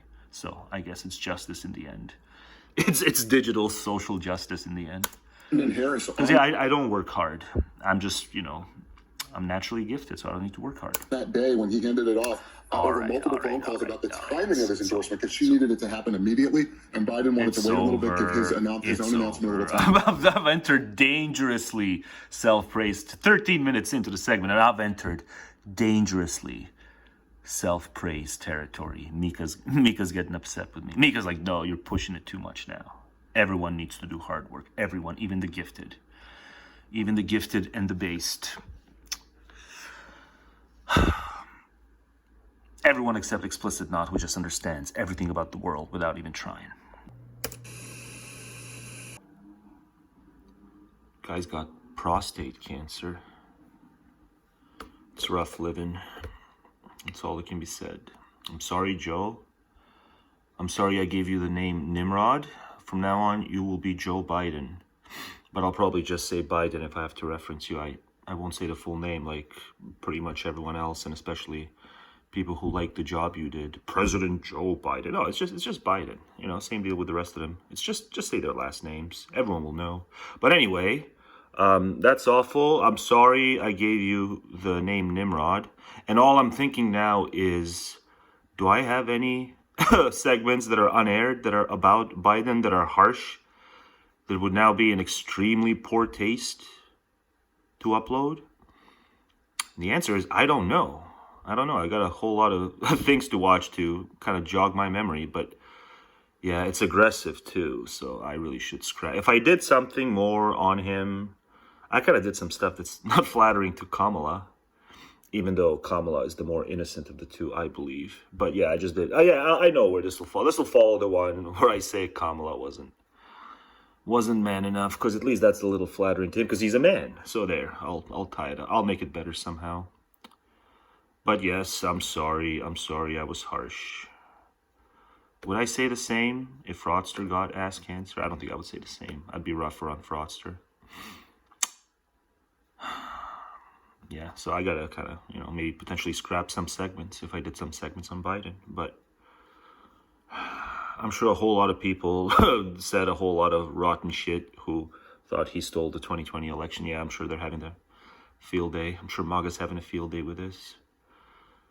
You know, I'm sure Fraudster tweeted something like, I'm so sorry, but here's the whole list of slogans that I typically say anyway, right? It's like anytime it's a holiday, he does the happy holiday thing or the merry whatever, and then he just does his slogans anyway, and he thinks it's amusing. And it does amuse them, because they're that stupid. But I'm sorry, Biden. You did okay for the first 2 years, right? You ran up the deficits too much. But okay, it was the pandemic, still kind of the pandemic. You did okay. It's just you really should have seen the writing on the wall by 2022, midterms 2022. You really should have seen the writing on the wall and given Kamala the boost, or hell, open primary. Should have been the open primary, open challenging of the prez, but no such thing happened. Right, Marianne Williamson. Marianne Williamson was the challenger, yeah. I think him senile is still better than Marianne Williamson. There isn't any really sort of process to talk about it. Nobody's there to challenge him. There's a pollster named John Anzalone who's been with him since 1987, 1988, who's kind of like eased away out of the inner circle for being something of a person who raises these uncomfortable subjects. And he calls and does a conference call with Anita Dunn in 2023. wanting to poll the free on whether or version not Joe Biden should doesn't contain the video, so we can't see them talk because the free version doesn't contain the video. Unless I guess you go to YouTube, then the free version, the short version, will contain the video, but not on his own site. But it's only 23 minutes, and he took away the freebie stuff for the people who are too poor. So now, if you want to hear two guys talk, where one of them is Sam, you got to pay for the podcast if you want to hear the full episode. You took away the freebie stuff because too many people took advantage of it, which is okay, fair enough. It was a nice thing to do, I guess, but at the end of the day, it's just two guys talking. Instead of all the Robert Wright guests he brings on, he thinks we got to pay to hear the whole thing. No, it's just two guys talking with Robert Wright, and it's just two guys talking here. And especially in this case, because Ezra, not only was it around the same time that he released this, but it was the same theme and the same guest, Jake Tapper. They must know their audiences overlap. And yet they released more or less a clone of the podcast and more or less the same discussion. But Ezra's is free entirely, so it's like, there's like ever more reasons why you don't have to pay for Sam's, because it's more or less a clone. They did a clone podcast, same guest, same facts revealed, same book covered. But if you want to support Sam and listen to Sam's version of the replica podcast, and you want to hear it in its entirety, you got to pay. You got to subscribe. But no, you don't. It's just two guys talking. That's all it is. There's no jokes either. Just get the data out there. Yeah. And Anita says, we're not going to poll. The decision's been made. So there's no stress testing of any of it. No stress and insofar as they testing. did have polling data, it seems that they were not actually honestly giving it to the president. You don't It's Jar Jar Binks theory. Yeah. Another uncomfortable parallel to Trump. The level to which loyalty, as in don't deliver any bad news under any circumstances, was prized in this administration is loyalty knew no partisan flavoring. Loyalty was universal. Hang on. This is part of who they are. They are believers in honestly giving it to the president. I mean, it's Jar Jar Binks theory. Yeah. I'm pretty sure they mentioned uncomfortable parallel to Jar Jar Binks here too. If I listen to it, I'll see. As in, don't deliver any bad news under any circumstances, was prized in this administration is pretty disconcerting. Because there's a dangerous enemy. But then the other guys rationalize it that way too. There's a dangerous enemy. They want to kill babies. So we shall prize loyalty above all other things. Loyalty to a madman or loyalty to a senile man? Take your pick. That's America. Loyalty to a madman or the senile man? It's not just the administration. It's not. It is a source close to the Biden family told us. This is part of who they are. Oh. They are believers in their own myth. Oh, I think this is applicable to a lot of people who, it's not just that they're not pessimists, but like pessimism disgusts them and repels them. This, what Jake's about to say, applies to a great many number of people, because you can't think that way when you bring up something, that's negative and immutable. It's something that's not subject to reform, but it's really negative and bad. They all jump into this, you can't think that way mode. But Jake now is going to describe, I'll let him go back. The theology of Joe Biden, like any theology, does not permit. But like kind of the theology of non-pessimism. Here, Jake's going to describe what's true of the Bidens as a family. Persevere. It's all about the perseverance. Can't put a sad face as a conclusive face. You may have some sad faces along the way, but your frowny can never be a conclusive frowny. No. Light at the end of the tunnel kind of dogmas. Skepticism. But it's just true of so many people, and especially the sort of people, it's not like they're not pessimists because they haven't thought about it. But no, they're not pessimists because pessimism disgusts them. And here it's about the Bidens, but it applies to just so many people. And you got to think about it this way. Loyalty, as in. But after the loyalty, Jake explains in this administration. He probably explains it here too. It's not just the and the full version. It is a source close to the Biden family told us. This is part of who they are. They are believers in their own myth. The theology of Joe Biden. Non-pessimists too, by the droves, who reject pessimism with a kind of ferocity and try to go polemical about it. Yeah, they're believers in their own myth. Like any theology, does not permit skepticism. No, there's no. And they have a family motto. Everybody's believes in their own myth. Yeah. The theology of Joe Biden, like any theology, does not permit skepticism. No slow. And no they have slowness. Everybody's heard the family motto. I give you my word as a Biden. A different family motto, less well known, is never call a fat person fat. which means basically don't tell ugly truths, don't share ugly truths. And from that motto, the family lies to itself and the world about the tragedy. Will I live to see the day where people will take that and extrapolate to, this is the source of so many of our problems. It's not just that there were just these Biden simps that couldn't look the senility in the face, or whatever, deterioration, decay. It doesn't have to be senility, but there's just a lot of people who could not look the fatness in its fat face. Cancer diagnosis of Beau Biden, which is kept secret. The family lies to itself and the world about Hunter's struggle with addiction. But don't so many other families do the same? And it goes on and on. And I think that is also one of the Shakespearean flaws. God had to be. And aspects to this drama, which is... It's not a matter of there's a dialectic and we're going to weigh the pros and cons. No, forget it. It's just God had to be, because we can't handle the thought that, the loved ones we lost, we'll never see them again. So God had to be. Affirmation had to be. World is thing that's packed with these affirmaholics. That's what I call them. It's not just that they're kind of affirmationists. They're affirmaholics. It must be affirmed. Okay, you get in trouble politically, but then you get in trouble all kinds of manner of ways. If you just can't handle that, pessimism. Pessimism's where it's at, not affirmation. Stop being affirmaholics, all of you. The things that people love about Joe Biden is his ability to pick himself up after life has just thrown another fastball at him. Yeah, that's like, Disney movies, perseverance. But then we grow up and we realize that, Disney movies are good for kids, but it's not how we're supposed to think once we pass the childhood stage. The guy has suffered more than anyone should in terms of all the tragedies he's had throughout his life. And obviously we're all, the family lies to itself in the world about Hunter's struggle with addiction. And they have a family motto. Everybody's heard the family motto. I give you my word as a Biden. A different family motto, less well-known, is never call a fat person fat, which means basically don't tell ugly truths. Don't share ugly careful, truths. Be careful. The family careful. Careful means successful. Very often it's true.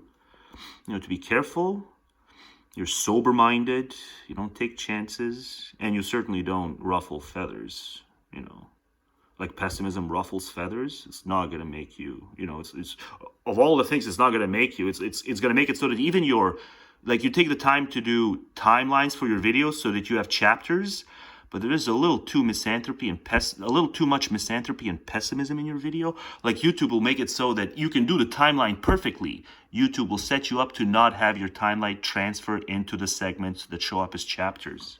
Because I wasn't careful, because I just said the blunt truths. But, the price is, I don't have the chapters showing up anymore, apparently. We'll see, maybe they will with this video, but I doubt it.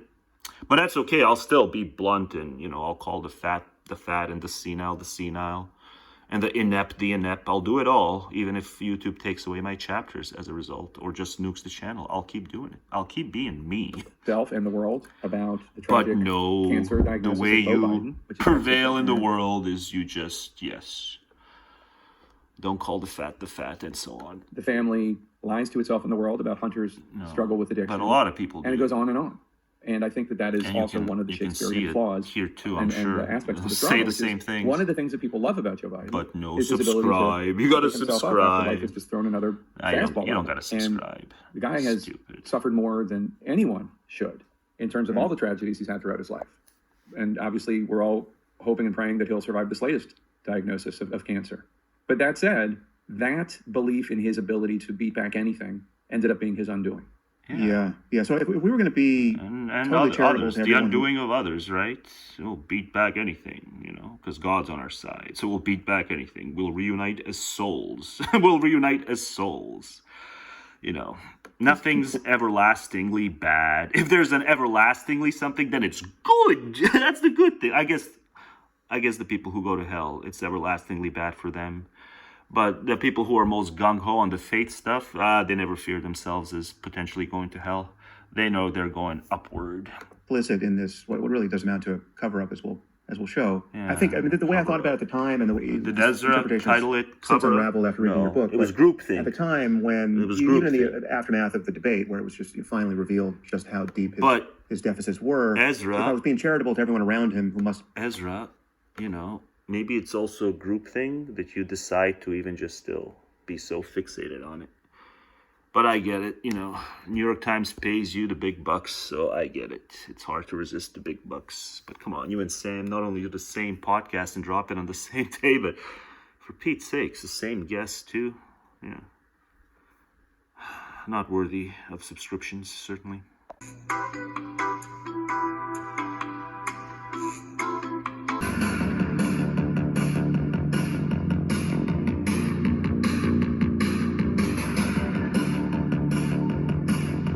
It's a cold watch, I just know by... What is it? Already I know. This is going to be worth it.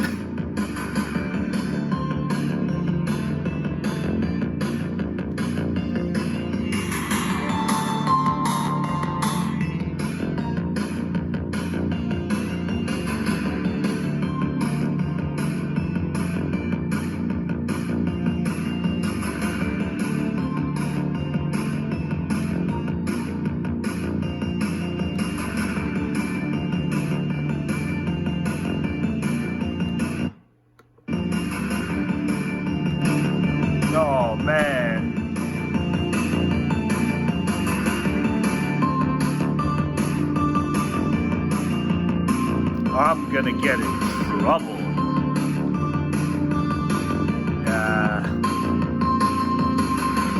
I shan't be cucked by neighbor. What's a fine or a false apology here and there? Wait a minute, no, I'm an egomaniac. A false apology is everything.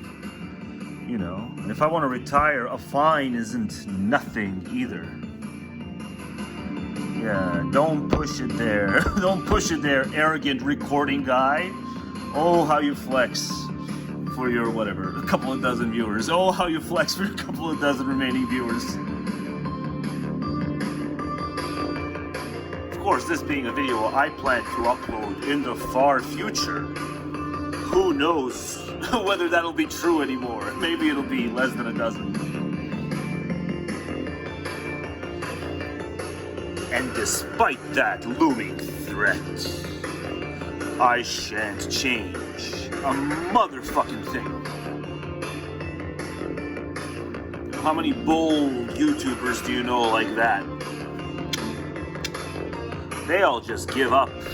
They all just give up. You know how many have come and gone and sank and given up? But if you give up, well, you can't do stuff like this.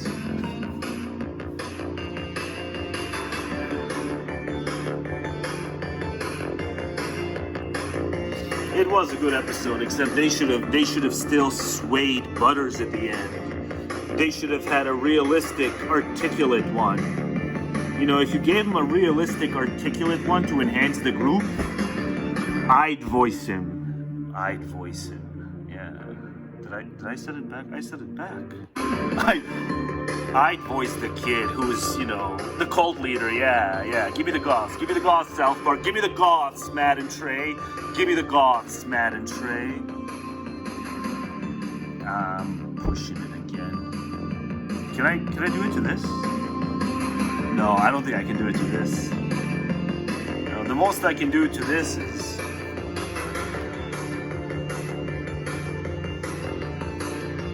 Hellbound to Terminus. Hellbound to Terminus. Hellbound to Terminus. Hellbound to Terminus.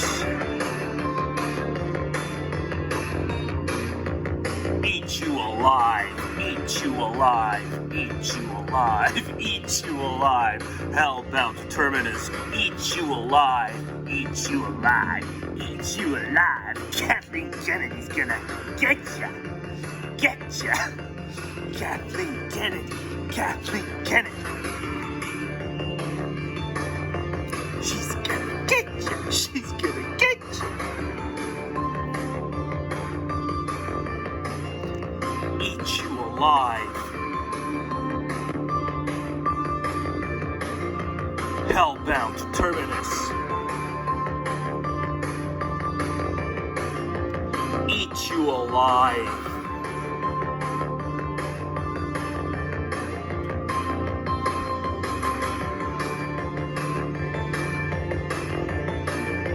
Hellbound Terminus.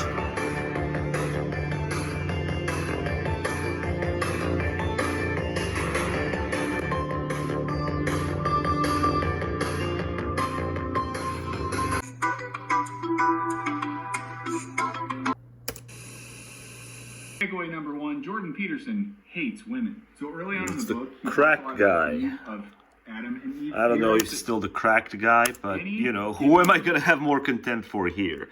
The cracked guy, or formerly known as cracked guy, or Jordan? Is dependent on, you and know. even in some limited manner, a creature of the social order, which is represented cross-culturally as masculine. What Because, does you know, the God cracked is guy intended deserve? for the social order to be dudes. I think he deserves, because he's reading Jordan. I think I'm gonna. No, too slow. If he's reading Jordan, he deserves. Between men and women. I'm not gonna do him too. I'm gonna do him, yeah, because it's like bad meets batter. It's bad meets batter. But who's the batter? Yeah, he actually. I watched this video, and I actually felt bad for. I'm like, God, it's so easy not to do a hatchet job on Jordan, but like he had the crack guy had to do. There's like a gajillion jump cuts too, so it's super annoying for other reasons. There's like a gajillion jump cuts in a 10-minute video. I don't know how he manages. But then he also had to do a hatchet job on Jordan. You'd have to be weak as fook to hatchet job someone like him. But did I adjust or did I forget to adjust? Let's see. Oh, I forgot to adjust. Yeah, I'm not going to do him the most discourtesy, but I'm going to do him the second most discourtesy on the menu. Because I too was discourteous. But let's go to the start. In it, he argues things like women aren't built for physical combat. Men only act. Well, I'm sure Jordan caveated it. I'm sure if you read the whole thing. See, he just can't think enough to know. Did you read the book? Did you read? No. I'm sure Jordan I'm sure it's not lost on Jordan that there's female bodybuilders who could snap him like a twig. But then couldn't we all snap Jordan like a twig? But I'm sure Jordan's not lost in the fact that, yeah, there's female bodybuilders, you know, and I'm sure like the top 10% of the female bodybuilders can outlift the top or the bottom 1% of male bodylifters, you know. But I'm sure that's not lost in Jordan either. But, you know, intellectually speaking, I could, and I did. I think earlier in the video, I snapped Jordan like a twig. But now it's time to snap the crack guy like a twig. Because he too has a twiggish nature about him intellectually. Some million jump cuts here. But Jordan's saying stuff. But Jordan, oh sorry, I went too far. Yeah. I think some men truly do buy into the original sin aspect of woke. You know, that is, you know, you're looking for racism, you're looking for white perpetrated racism. That's because there's original sin. So racism just is white perpetrated racism. And yes, there's a lot of whites perpetrating racism, sure. But if we take the whole world into account, whites perpetrate racism at lower rates. Just look at what's going on with, you know, historically, like with the Chinese and the Japanese, and they ain't apologized to each other yet. And if everyone has to wear a dog mask, no one can have any disobedient fun anymore. It's a Bible study for chuds and incels. I'm reading my 4 takeaways. Yes, the media literate. It's the media literate. He's the one who's here to teach the conspiratorial ones about media literacy, how to tell facts from fictions. No one can have any disobedient fun anymore. It's a Bible study for chuds and incels. But he can't use words per definition. Like so many of these journalists and wannabe hack journalists, like they just cannot use the word incel correctly. It's such a simple word. It's the sexually frustrated, but like they make it this attitudinal profile.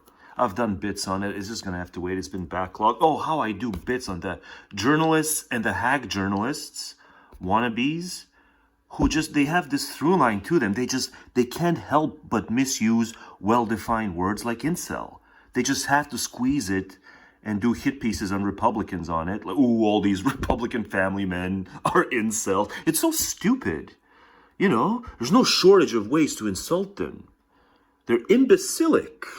Why not just call them imbecilic instead of incelophilic? Takeaways from this book. Yeah, or even just that. Just call them incelophiles. But like married men, calling them incels, it's just stupid. You know, I guess subconsciously they know that the wives don't want to do it. The wives just had to go, whatever, obey the parents and do it. Just like, centuries and, decades ago. More or less arranged in the South. I think it's still more or less, informally arranged in the South. So yeah, even married men are incels. Her family pressured her into it. He can provide for you. Hotel reverie. Stay with me. Promise me you'll stay. Right after her hubby gets killed. Yeah, like that sort of stuff. Stay with, like the guy who was responsible for her husband being killed. And she goes, the tragic heiress. Stay with me. Promise me you'll stay. Yeah, her husband was an incel. I think it's something we should be worried about. Okay, takeaway. So I kind of made it go the whole way around. Jordan Peterson hates women. So early on in the book, he talks a lot about Eve, of Adam and Eve. And he writes that any given woman is dependent on, and even in some limited manner, a creature of the social order, which is represented cross-culturally as masculine. Because, God is a dude and wants the social order to be dude-centric. And Eve is the paradigmatic example for Peterson of why women are just too emotional. Peterson writes that Eve's role is in keeping with the well-known personality differences between men and women, evident cross-culturally more pronounced in more egalitarian societies. Women are more agreeable, more concerned with others, more interested in people and things. Women try to do the whole empath club thing, but they don't quite make it, but they, construct their worlds as if there is a empath club thing. Well, tell my wife when whereas men are just like, no, we're just going to pretend there is because we want to bang. All with her friends. Just kidding. That's really offensive. I take it back on you if you watch this. Yeah, women are a civilizing force. And kind of men stuck on island with other men with no bangable objects. They go mad. They just go to war with each other. Just men on islands? Might as well just batter each other tribally. As well as more prone to experience negative emotion, threat, and pain, more sensitive to the things that will... Yeah, so Jordan's kind of right, but maybe he just, he wants to politicize a lot of it. But Jordan's kind of right, Dame wants to pretend that the planet Earth is this big empath club. And, there's some structural forces and some other kinds of very complex things that cause the empath vibes to dissipate over time. But if we just played our cards right and kind of prayed to Gaia, yeah, there would be an empath club. And Jordan's like, no. But then Jordan goes too far and condemns like all empathy. But maybe he even caveats that. Let's see. But even if Jordan caveats it, this crack guy won't tell the whole story. It's just so easy not to do a hit piece on Jordan, and yet he does a hit piece on Jordan. Cause them distress. And maybe you hear this and you think, okay, it's a little old school. And there's a million jump cuts. Empathy, which is a good thing, but no, it's not. As Jordan Peterson notes, empathy is actually bad, and he thinks that God thinks so. This is because Eve's emotional awareness and concern for others. He doesn't even know how to utilize graphics funnily. More susceptible to the lure of the serpent, or at least first susceptible. The serpent here is from the book of Genesis. It represents Satan and sin and stuff like that. In other words, it's precisely Eve's empathy and compassion for others that unleashed sin on the entire world and ruined everything. In case you're already picking this up here, Peterson definitely indicates in this book that woke is going to destroy the world because of women and their feelings. This leads to my second takeaway from reading the book, which is that according to Peterson, the poor and oppressed are bad. Listen to this line that in any other context I would think was a good thing. He writes that Eve is predisposed by nature and God to speak for the oppressed, ignored, and marginalized, bringing their concerns to Adam's attention. But for Peterson, this is really dangerous because when women get all in their feelings and start, caring about the oppressed and the ignored and the marginalized, well, things have gone too far. Because Eve's essential sensitivity is a temptation to sin. And in being too compassionate, Eve is actually being prideful, which is a sin, fellas. So, next time... That's not the problem. The problem is that we can all mislead ourselves. We can just signal all the right ways to signal and, you have dozens of friends, let's say, and something bad will happen, and you'll hear about it very often because you just think you have that many friends. Oh, I have dozens of friends. I'm a socialite. I'm a social butterfly. And then you're just kind of zombie-like used to saying things like, oh my God, I'm so sorry. You're my friend. And you posted on social media that your pet or parent or whatever acquaintance died. I'm so sorry. Because I'm empathetic and compassionate. Yeah, that kind of stuff sucks. But, if you're actually compassionate, good job. But if you're just so, concerned with a kind of moral keeping up with the Joneses, there's the material keeping up with the Joneses. But I think for a lot of dames, there's a kind of psychosocial, moral keeping up with the Joneses. And you just got to always point out how when something horrible happens to your dozens and dozens and dozens of, well-known of people, you actually convince yourself you feel horrible because you've said the words. You are sinning against You know, the people who say the word, I feel so horrible. But then you'd have to feel horrible all the time. But that doesn't seem like that's what happens. And this guy's doing like running interference for it. And you're just reading this. It's clear that Peterson has a beef with woke women who show off by being too compassionate. Like he wrote a book about the Bible. And it's really just about people that will piss him off because they make a show out of being compassionate towards others. Something's pretty wrong with this guy. In the book, yeah, I see what I said. Because they make a show. He's more twig-like now. Yeah, those bodybuilding dames, they could, would just look with their pinky, snap them like a twig. Compassionate towards others. Something's wrong with this guy. Something pretty wrong with this guy. In the book, he calls the sort of compassionate true overreaching and then argues against the idea that Eve's feminine capacity for empathic tolerance and inclusion should be the basis for the moral order. Yeah, of all the people who, let's pose a questionnaire. Are you very compassionate, minimally uncompassionate, or very uncompassionate? So of all those who would, choose the I'm very compassionate, who consider themselves, compassionate people, right? How many do you think are actually correct? Versus, self-propagandized. What does they always say? You can spew propaganda without intending to. Yeah, so I think a lot of people, just about themselves, they spew propaganda about themselves and convince themselves they're more compassionate and empathetic than they really are. Like any other view, just opens far more questions than it closes in terms of why we find ourselves in the position we do. Because compassion too was exhibitive for the most part. Compassion too was exhibitive for the most part. Not just, moral acts undertaken for egoic, prideful reasons, not out of, the pure goodness of will. But, even before the acts, even just gestures, even the gestures are just there. Because people self-propagandized themselves into believing that by doing the gesture, I'm doing a good deed. No, you ain't. Sinful pride. Eve wants to incorporate too much while making a selfish show of her compassion and care. Okay, so you might be wondering. So who did I end up having more contempt for here, Peterson or this guy? Empathy and compassion are female traits. Why do men sometimes do this too? Now, Peterson's answer here is that Adam falls on his bad graphics. You could learn a thing or two from me about good graphics. To actualize Eve's moral aims because he's trying to get it, he's trying to run around with it, trying to twirl it around, trying to hug it and rub it, trying to lift that leaf. He's saying that Adam's just trying to hit it. Listen, I empathize. It's called person with pelvis attached. Or wait, the other way around. Pelvis with person attached. That's the rhetoric. But, don't say the first thing. Because the first thing is just the normal thing. College, I had a crush on this girl, and she was vegetarian, so I lied and said I was vegetarian. So she looked like me, she didn't. No, I bet. Because I lived my reps. Now, I bet. Susceptible to the lure of the serpent, or at least first susceptible. The serpent here is from the book of Genesis. It represents Satan and sin and stuff like that. In other words, it's precisely. No. He doesn't even know how to utilize graphics. That's not the serpent. I'll show you serpent. Hey, crack guy, shitty propagandist crack guy. I'll show you serpent. That's the serpent. Hang on. More susceptible to the lure of the serpent, or at least first susceptible. Yeah. Serpent is like, serpent's getting in on the Bitcoin game. Serpent's getting in on the Bitcoin game. It's the serpent coin. It's the serpent meme coin. It's the serpent. I just like the image. Come on, how do you not like the image? I can just do, like a 2-hour video just riffing on the image. It's so good. It's the best of the coins. It's the serpent coin. But no, the stupid crack guy.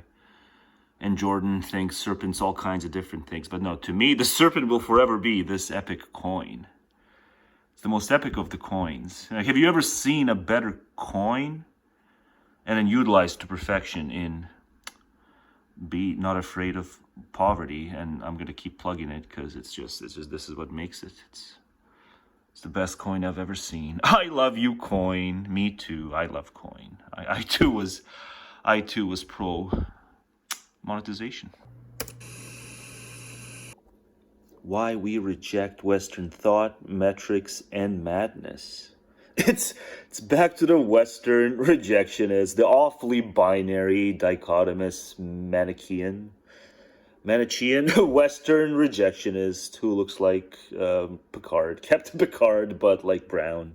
But I guess you wouldn't be able to see it here, so it's really clear. Yes, middle nation. Things are actually simple. Western equals bad. There we go. That's my job here. Just be a Western rejectionist. But see, it's what I say. But, I guess still, after all, it still is a good critique of consumerism. It's just he can't go 1 minute without throwing in this crap. But, the parts on, when they gaze into the empty shelves, it's like they gaze into the abyss, he says, of American consumers. It's like, yeah, that part is true. But, yeah, we don't need no Islamist to help us figure out. We don't need no stealth Islamist to help us figure it out. Yeah, they gaze into their empty shelves. All their consuming goes away. It's like, yeah, they stare into the abyss because they ain't got nothing upstairs. Okay, so Norman's going to do the Norman thing. And I really hate it because it's got Benny Morris. It's like, oh, I want to watch. But I really hate it when it's like Pierce sets something up where it's like, oh, only way to actually see it is to feed the Pierce machine. I don't want to feed the Pierce machine, even with a single click. But it's like Benny. It's Benny versus the fanatic. But, the fanatic might be kind of proven right in certain ways. In certain aspects, even the fanatic might be proven right. Because Israel sucks. It's like, it's a 13-minute, sure, it's a great 13 minutes, and then it becomes not just great, but but I got no words, the last, third of the song. Should be Take's theme, should be the Undertaker's theme. That last third of the song. If you know how to listen, right? Cue up Take's entrances, that last third of the song. Forget exactly when it takes off, but when it goes... Yeah, that part. I guess I'm going to have some fun with folks' images in the thumb. So this is just to kind of show... Yeah, that's... I'm going to have some fun, but let's see what's on the other side. Heaven help me, I'm going to try to squeeze the two of them into the thumb. Heaven help me. All huggy and chummy. And, people get invested. Imagine a world where you couldn't access any conservative content online. Yeah, that's kind of another blue sky snapshot into what's wrong with progressivism. You guys think yourselves universalist, but not ideologically. You guys think yourselves universalist, but not ideologically. You just Photoshop stuff to make PragerU look bad. But I know how to make PragerU look. I made PragerU look so bad. And sometime in 2023. But this is not how you do it. PragerU threatening us with a good time. They really believe that, yes, we ought to disenfranchise the cons. They really believe it because everything is transphobic, even with me, let alone with the cons. Cons are double transphobic. And yeah, it's all about transphobia. So yeah, they would disenfranchise their political enemies because they do Photoshop like this. That's proof. Oh, I already did that. I thought there was more here. No, it's just the old stuff. Hey, Ben. I thought there was more here. The Western rejectionist.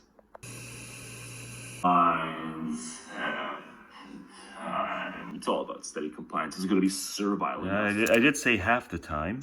To prep for the test. But then I turned absolutist. But I said half the time initially. Ace all the tests. It's not a cue for knowledge absorption. Acing tests is not. It's a cue for servility. So I went full-blown kind of dichotomous. And yeah, it's a little more complicated than that. But, servility's got the bigger role in terms of what they're wanting to suss out from individuals before they're fully formed individuals. Let's go back, because I did say half the time. Test enough to ace all the tests. It's not a cue for knowledge absorption. It's a cue for servility. But it's a little more complicated than that. I'm sure, peak performing students, the next semester, they'll ace the test too. But then maybe 2 semesters thereafter, it'll start waning because they're having to cram new stuff into their brains. So it's not a perfect, dichotomous thing, but, just about there. And this jackass wants to cut Kid Summers. I too was acrimonious. Half, by 2/3. As if it's new. I announce it as if it's news. And then Frum couldn't push back on it. Frum couldn't fucking push back on it. Even though Frum... I'm still on that strike against that show. He's getting guests. I want to I want to learn about the India-Pakistan thing more. He's getting guests about that. I'm still boycotting the Frum show until he shows me some sign that he can think better of it and push back to the dead-eyed enemy. Jokingly said he has PTSD. Yeah, he did. It was half jokingly. I'm sure he didn't have a good time in law school. It's good to harp on those who have every reason to be harsher on the dead-eyed enemy, but don't, because in their personal lives, one or another educational institution has not served them well, as law school did not serve Frum well. Maybe it wasn't literal PTSD, but yeah, they took his money and he was the worst for it. Sometimes they take your money and you're the worst for it. Get nothing back, Divorce court, divorce R word, divorce RAPE, yeah. They take your money and you're the worst for it. And yeah, it's like education does it sometimes, even with pro-institutionalists like David Frum. He's this hardcore pro-institutionalist. We need pro-institutionalists in this day and age, in case that's not clear. But we also need them to be clear-headed and sober when institutions fail. And educational institutions, it's not a matter of reforms here and there, paying the teacher more, libs spew, much puke here. It's not about that. No, they're rotten from the ground up. They teach you the particulars before they teach you the generals, or before they show you the generals. You have to be an observational learner as a young pupil. You have to first be this observational learner.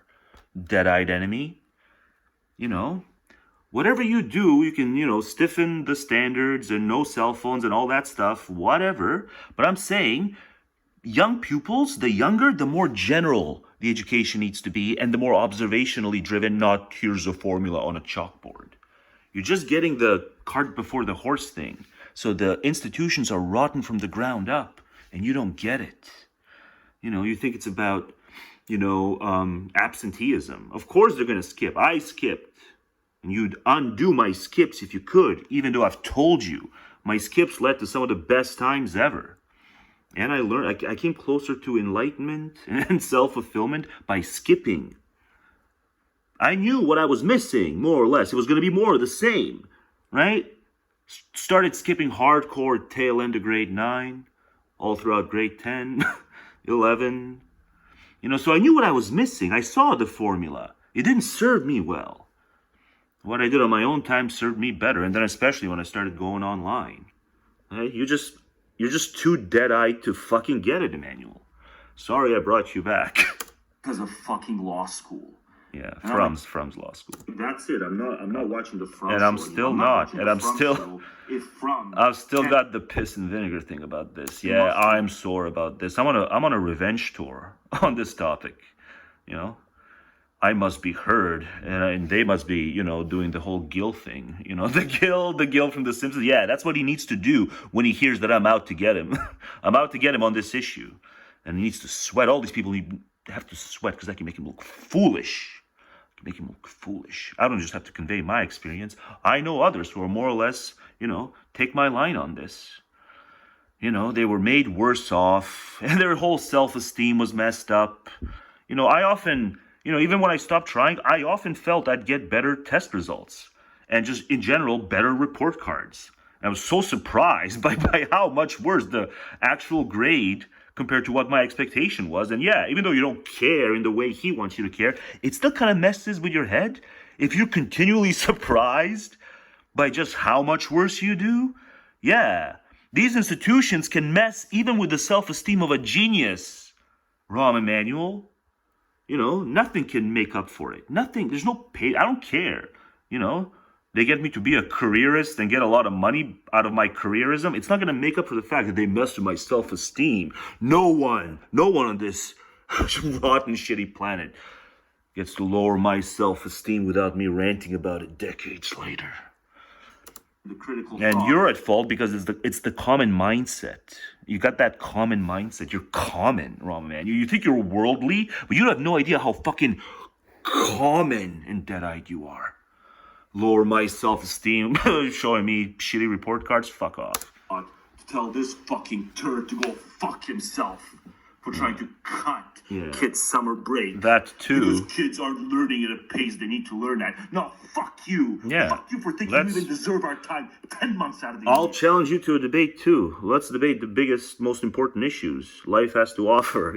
So life itself, justice, ontology. Let's debate it. Let's debate ways of knowing. Let's do the epistemic stuff. Right? Mr. Educated Man. I'm off the floor with you. And it's no thanks to any of your precious educational institutions. I'm out for blood. Here. Child's life, David, is in the classroom. What? I'm literally getting a call right now that's saying likely spam. I like that, we're protected, at least by the caller ID now that we didn't even download. But it says likely spam. I'm recording and the phone call didn't disrupt the recording. That's fucking awesome. That's crazy. 20% of a child's life, David, is in the classroom. More than 20%. If you want a child to succeed... Yeah, like when you counter in detention, more than 20%. Like maybe sometimes, the detention dwellers, it's like 40% of their life is in detention. And sometimes you just get detention because you talk back, because you're not a cuck. Even though you're not non-adult and a minor, you're going to talk back, because you're not a pussy. You don't see anything special to, bow to. I didn't see anything special from any of you jackasses. So if you're going to demand my time, you have to show me something worthy. The onus is on them. Even if you're young, the onus is on them to hook you. If they're not hooking you and you skip, it's not your fucking fault. They don't think the onus is on them to capture our attention as minors. I'm literally not a minor, but I'm leaning into a kind of identity here. I'm leaning into a kind of identity. I think I'll lean into it in the clip too. So we as a city, as state, invest in the 80% to back up and support. I refer to myself in the past tense, but I don't say it as past tense. The 20%. It's like I'm still a minor. A teacher by themselves. He said at some point... Yeah, I'm not going to be cheated out of myself. I'm continuous with my minor self. No amount of empty suiting is going to make me forget that I'm continuous with my minor self. He said, I should have looked for it before. I should have queued it up before, but whatever. He said, we got to cut into the summer break. And the guy who has PTSD from thinks like, no, maybe what you do in your classrooms or your surrounding time for the classrooms, maybe that's not going to, lift all boats. Maybe you just got to be honest. Maybe you just got to be honest and say on the first day of school, in the best case, half of you are well adapted to what we want to do here with this education system. Maybe in the best case... Where do I lean into my man-child identity? I know I do it here. Half of you pupils are well adapted. I shouldn't make it explicit. Maybe I ruin it by making it explicit. And the other half of you, tough. We're going to grind you up just because we're not going to waste time to vet you all. We're going to increase the length of the school year because the students are slipping. Of course the students are slipping. Half of them... In the best case, I'm not leaning into it. I'm referring to the pupils as the them. Have half of them well adapted to what you want to do. Because what you want to do has nothing to do with what we evolved to do. There we go. What we didn't evolve to in our youth. Wake up early. The common we. And go and pay attention to a bunch of dullards for 6 or 7 hours a day. Rushing through the front door of the classroom. It's not possible. No, it's not well suited to our natures. Go ahead. You have a view on phones in schools? Yeah. Ooh, versus listening to a teacher, it's night and day. You are my enemy. You just can't process. Somewhere here I say we, and it's all kind of screamy and shouty, and like clearly I'm talking about the students, and then I jump into saying it as like we. I'm continuous. I'm continuous with my pupil self. The detention dwellers. Yeah, it's like 40% of their life is in detention, and sometimes you just get detention because you talk back, because you're not a cuck, even though you're not non-adult. Full screen for a maximal eye effect. And a minor, you're gonna talk back, because you're not a pussy. You don't see anything special to. I make jokes here and there, but I really shouldn't. I should try my best not to make any jokes, not to chuckle during these educational segments, because it is one of the issues for me now, because they're just so wrong. And they need to do the guilt thing. How to. But if I chuckle as I'm making the points, then, some might think that I'm I don't believe my own points. I believe my points 100%. This is... I didn't see anything special from any of you jackasses. It's true, I didn't. And it just perplexed me that even the somewhat rebellious peers, attended classes as often as they did, given that they seemed to agree with me that there was nothing special with any of our scholastic authoritas. If you're going to demand my time, you have to show me something. So since I was kind of wacky in this segment, I just want to finish it off by saying, now that the video is being edited, and now that I'm being more, thoughtful about how each segment comes across, there's no jokes here at the end of the day. I'm serious. They want your attention and they don't get it, then the least they can do is pay you for attending. But that's never, you should thank your lucky stars if public education is free, much less the idea that, you get paid for attending. But yeah, if your attention as a pupil is not caught, you ought to be paid for being forced to essentially attend. Forced because it's kind of emotional coercion to threaten your parents with prison time through truancy laws. But I believe every word I say here. Worthy. The onus is on them. Even if you're young, the onus is on them to hook you. What is it? Kids aren't learning at a pace they need to learn at. No, fuck you. Yeah, hang on. You jackasses. Yeah. So if you're going to demand my time, you have to show me something worthy. The onus is on them. Even if you're young. Yeah, but they think worthy just is equivalent to fanciful resume stuff. But I have stricter criteria of my own. Ain't I allowed to have criteria of my own for what's considered worthy, given that it's 12 fucking years? Like I keep saying, you can have these freebies for the first few years, but wow. 12 years and the same old formula year after year, but, the difficulty stiffens. But no, if certain things ain't working, then you can't just keep making the difficulty stiffen. You ought to switch up the formulas. And I would say that even to the students who are on the honor roll, but who don't feel themselves being appealed to.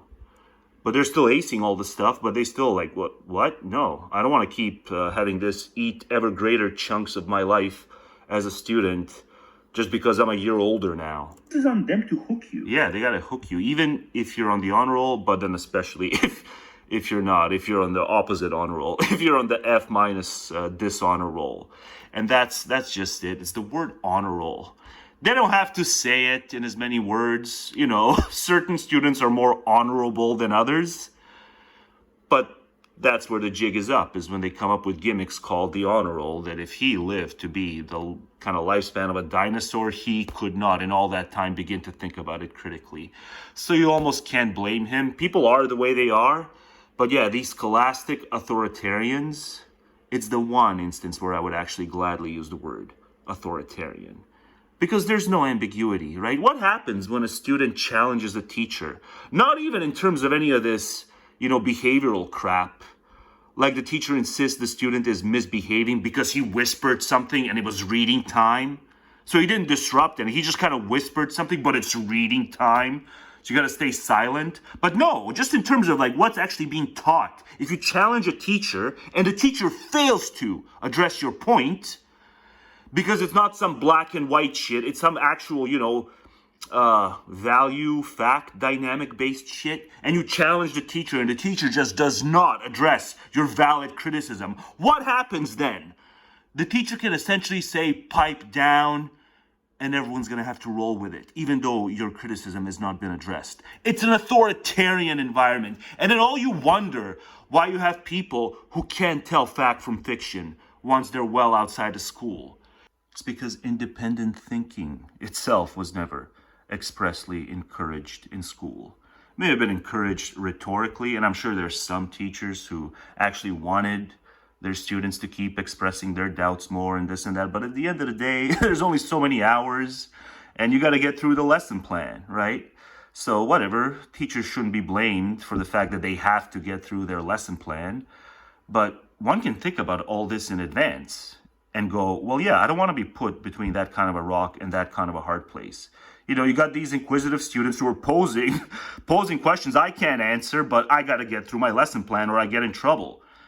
And then you can, just as an honest human being, you can go, yeah, that's not the kind of job I want to have, where I have to depress the honest curiosity of students because if I open myself to it, and if I try my best to answer every single legit question, we're not going to accomplish half of what we have to accomplish any given day, right? So I wipe my ass with that kind of jobs. I wipe my ass with that kind of jobs where you either get in trouble with your bureaucratic overlords as a teacher, or you just depress the curiosity of students because everything's about that clock, right? Everything's about that clock in that godforsaken place. Clock tells you when to eat. Clock tells you when to, skip rope. Clock tells you everything. Fuck that shit. Fuck that bureaucratic mindset that starts with the suit. They're not hooking you when you skip. It's not your fucking fault. But it's so much more than that. It's so much more than that. Lips spew much puke here, but at the same time, some teachers probably just realized the dilemmas they're in once they started being teachers. And then it's like, oh, what else can I do? I'll stay a teacher. But yeah, this really sucks. But most of them probably didn't even think that far. Most of them just probably wrote, you're posing some inconvenient questions for me? Pipe down, because I got more teaching I need to do. And there's only so many hours left. Or not even so many hours left, right? It's not just that you can teach all the subjects within a certain number of hours, but you have to teach, as a teacher, you have to teach specific subjects, specific themes within the specific confines of the school day. It's like, it really does take a bunch of people who are intellectually dead inside to think that this is a fruitful formula. It's not just finite amounts for finite curricula, but even then it's organized within like blocks. You can teach this between the hours of 9 and 10, and then you have to teach this specific thing between the hours of 10 and 11, and so on and so forth. How can anyone who's not dead inside possibly not see that it's a recipe for exactly what we see now? Yeah, maybe a well-educated populace that can't think outside the box to save its life. Rahm Emanuel. I want to do, you know how they did that movie 12 Years a Slave and other movies about slavery, where they really depict the worst of the slaver's conduct against the slave in kind of graphic detail? Not just the slaver, but the bypassers who are just apathetic to it, the whole banality of evil within the context of slavery. There's the mendacious stuff, but then there's all the people who aren't even the slavers, who are just kind of bypassing, seeing something horrific and just treating it as normal. I want to do a movie like that, but about the scholastic thing. Public education. And yeah, I just want to have these kind of tearjerker scenes where it's the student who's putting up a valiant effort to prosecute something the teacher's saying, but at the end of the day, the student gets no help from anyone. The teacher just gets their way because you gotta pipe down. It's not about actually answering your question. It's about getting you to pipe down and guilt-tripping you for holding the class back, for insisting that you have a legit question that needs to be answered before the lesson can proceed. I would make probably one of the most beautiful movies of all time. There'd be a lot of pathos, just like there was in 12 Years a Slave. I would call it 12 Years a Pupil, I guess. 12 Years a Pupil. And yeah, you just end up in detention because you wouldn't take no for an answer, or you wouldn't take pipe down for an answer when you posed a question that wasn't going to get an answer. But, you can't even blame all the teachers, because some of them they're afraid of the bureaucrats above them. But then they should have known not to get into a kind of gig where you're handling young minds. You're handling young minds, and you have to do it per the clock, and you have to do it per the manual, right? So even the teachers who actually have some honest-to-God goodwill in them, they should just stop being teachers, because you cannot make this work. Not when there's an actual inquisitive, independent thinking, early going, independent thinking nature among the other, Volky natures that most pupils are. All you can do, if you do your job well as a teacher, if you're a responsible teacher, you'll just crush that independent thought by getting it to, not be so independent so that the whole thing can proceed. Capture our attention as minors. Yeah, but then if they don't capture your attention, pay the students. But that's like also next level, outside the Overton window. So yeah, I'm right on this. I shouldn't make as many jokes as I do when I'm talking about this, but there'll be plenty more of this to come in the future. For character consists of two factors, One, the will to live itself, blind impulse, so-called impetuosity. The other, the restraint which the will acquires when it comes to understand the world. And the world, again, is itself will. A man may begin by following the craving of desire until he comes to see how hollow and unreal a thing is life, how deceitful are its pleasures, what horrible resignation is correlated to insight. Aspects it possesses. The more insightful you are, the more resigned you'll be. And this But then, like, the internet pisses you off and you become less resigned, but then you end up resigned. Is that makes people hermits, penitents, and Magdalenes. Nevertheless, it is to be observed that no such change from a life of great indulgence in pleasure to one of resignation is possible, except to the man who, of his own accord, renounces pleasure. A really bad life cannot be changed into a virtuous one. The most beautiful soul, before it comes to know life from its horrible side, may eagerly drink the sweets of life and remain innocent. But it cannot commit a bad action. It cannot cause others suffering to be a pleasure to itself.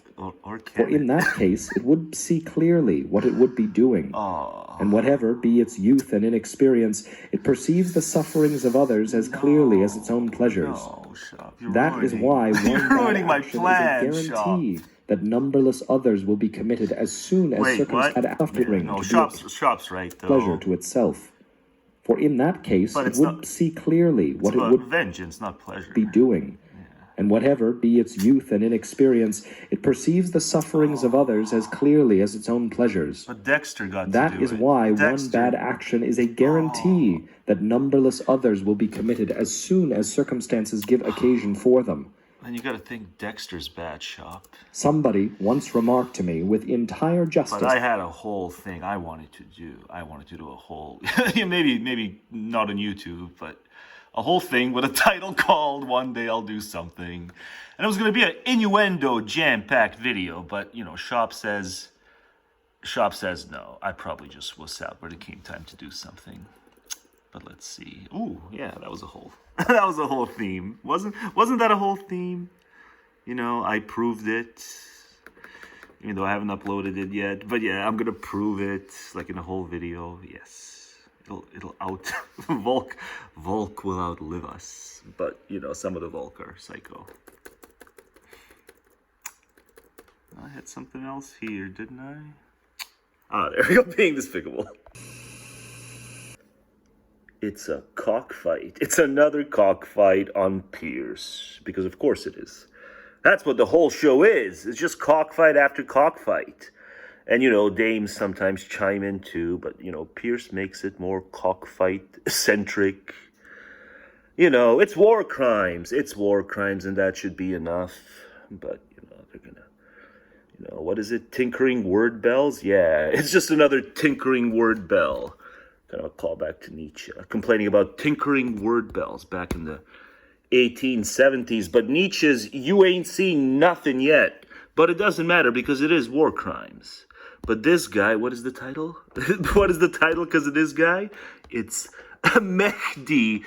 Mehdi sucks and is deceptive per kafir standard, per admitted kafir standard.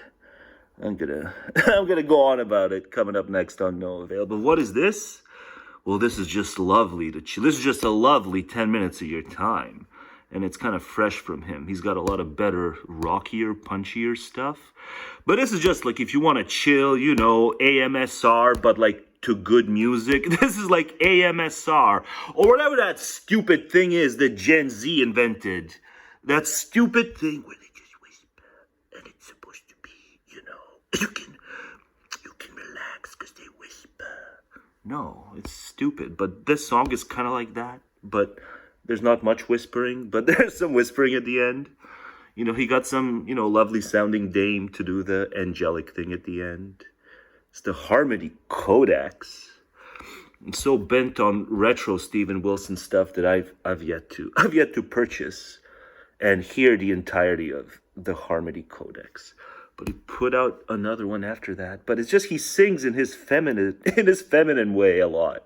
That's the songs are good, but latter day Steven Wilson compared to former kind of early stage Steven Wilson, he sang like a basement dweller, right? It was more punky, it was more avant-garde, it was more subversive, just his voice. He was like, you just might see me shoot up a school. You just might see me shoot up a school. Like retro Steven Wilson, whether it was Porcupine Tree, whether it was in his original first few records, he was like, yeah, I'm going to sound like the basement dweller. And then the latter day ones, he just sounds more feminine and loving. He just sounds a lot more loving vocally. So I still love the songs, but I always return to the early stuff when he was like, this just might be a song about the guy who's about to shoot up a school. That's not what he would say. He would deny that lyrically, I'm sure. But if you're a little, over-interpretive of the lyrics and just how rough he sounds, how angry he often sounds, yeah. That's why his angriest, most kind of downy one is called Untitled. It's called Untitled, but it's like one of his best tracks. And I can't tell you anything about this because I've not seen it yet, but I just might tell you sometime later. But yeah, Mehdi sucks and is deceptive per admitted Kafir standard. And Pierce Morgan has too many cockfights on his show, but more about Mendy here in a bit. What are they so vexed about? All sus, looking askance at someone, agitated. It's the red states. But what are they so... what are they so shifty-eyed elsewhere? Well, what's going on here? Oh, it's you. Okay, I get it. It's California. I wouldn't want to be near California either, but I think I'm even closer. But yeah, okay, I get it. California sucks. Or at least California disappoints. But it's not like it's all blue anyway. It's not like the map shows. Unlike with you guys, it's not like the map shows. With California, there's more and more red, inwardly. There's more red. But what are you guys all vexed at California for? Yeah, I agree. California disappoints. But let's not be gleeful about it, too, because you guys are supposed to be like compatriots, right? So let's not be gleeful about California's problems. I agree. California, in the best case, it disappoints. In the worst case, it sucks. But, it's like just California versus you all. It's like one California versus you all. You guys want to swarm Cali? You guys don't want to swarm Cali, but what's going on? So you guys say, every state, no matter its size, gets 2 senators. It's only fair. Yeah, but like when others talk to you about fair, you're all like, define fair. What do you mean by fair? We're going to be obscurantists on fair. But when you use fair, then it's only fair. Okay, I see what's going on. That's fine. It just sounds like DEI. An affirmative action for red states, which I thought you hated. So let the record show both sides. Let the record show that I am indeed one of the only people you're going to find on the net who sincerely, 100%, condemns DEI on both sides. It's true, on both sides. And it's so easy to do, and yet how many people do you know who would outright condemn DEI? Both motherfucking sides. No. They like one DEI, they hate the rest. There's so many people. Okay, fine, I exaggerate. I'm sure some,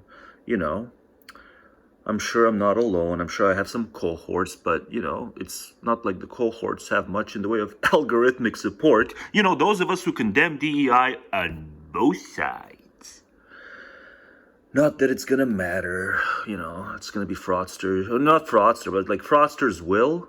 Whether it's him or some ethereal, aftermath of him, like his will. Fraudster's will is going to see to it that it just doesn't matter which way it swings. His will do the bidding evermore. I don't know. I'm not making a prediction. I'm just saying, it's once upon a time, I would have done hour-long videos about the EC. In like 2012, I did like an hour-plus video on the EC, and now it all seems so quaint. But yeah, it's good as rhetoric. As rhetoric, it's good to point out that yeah, it's red state DEI. you guys are so fucking weak. You need that. You need crutches. You need political crutches. Even though the fraudster is going to make sure that his will remains.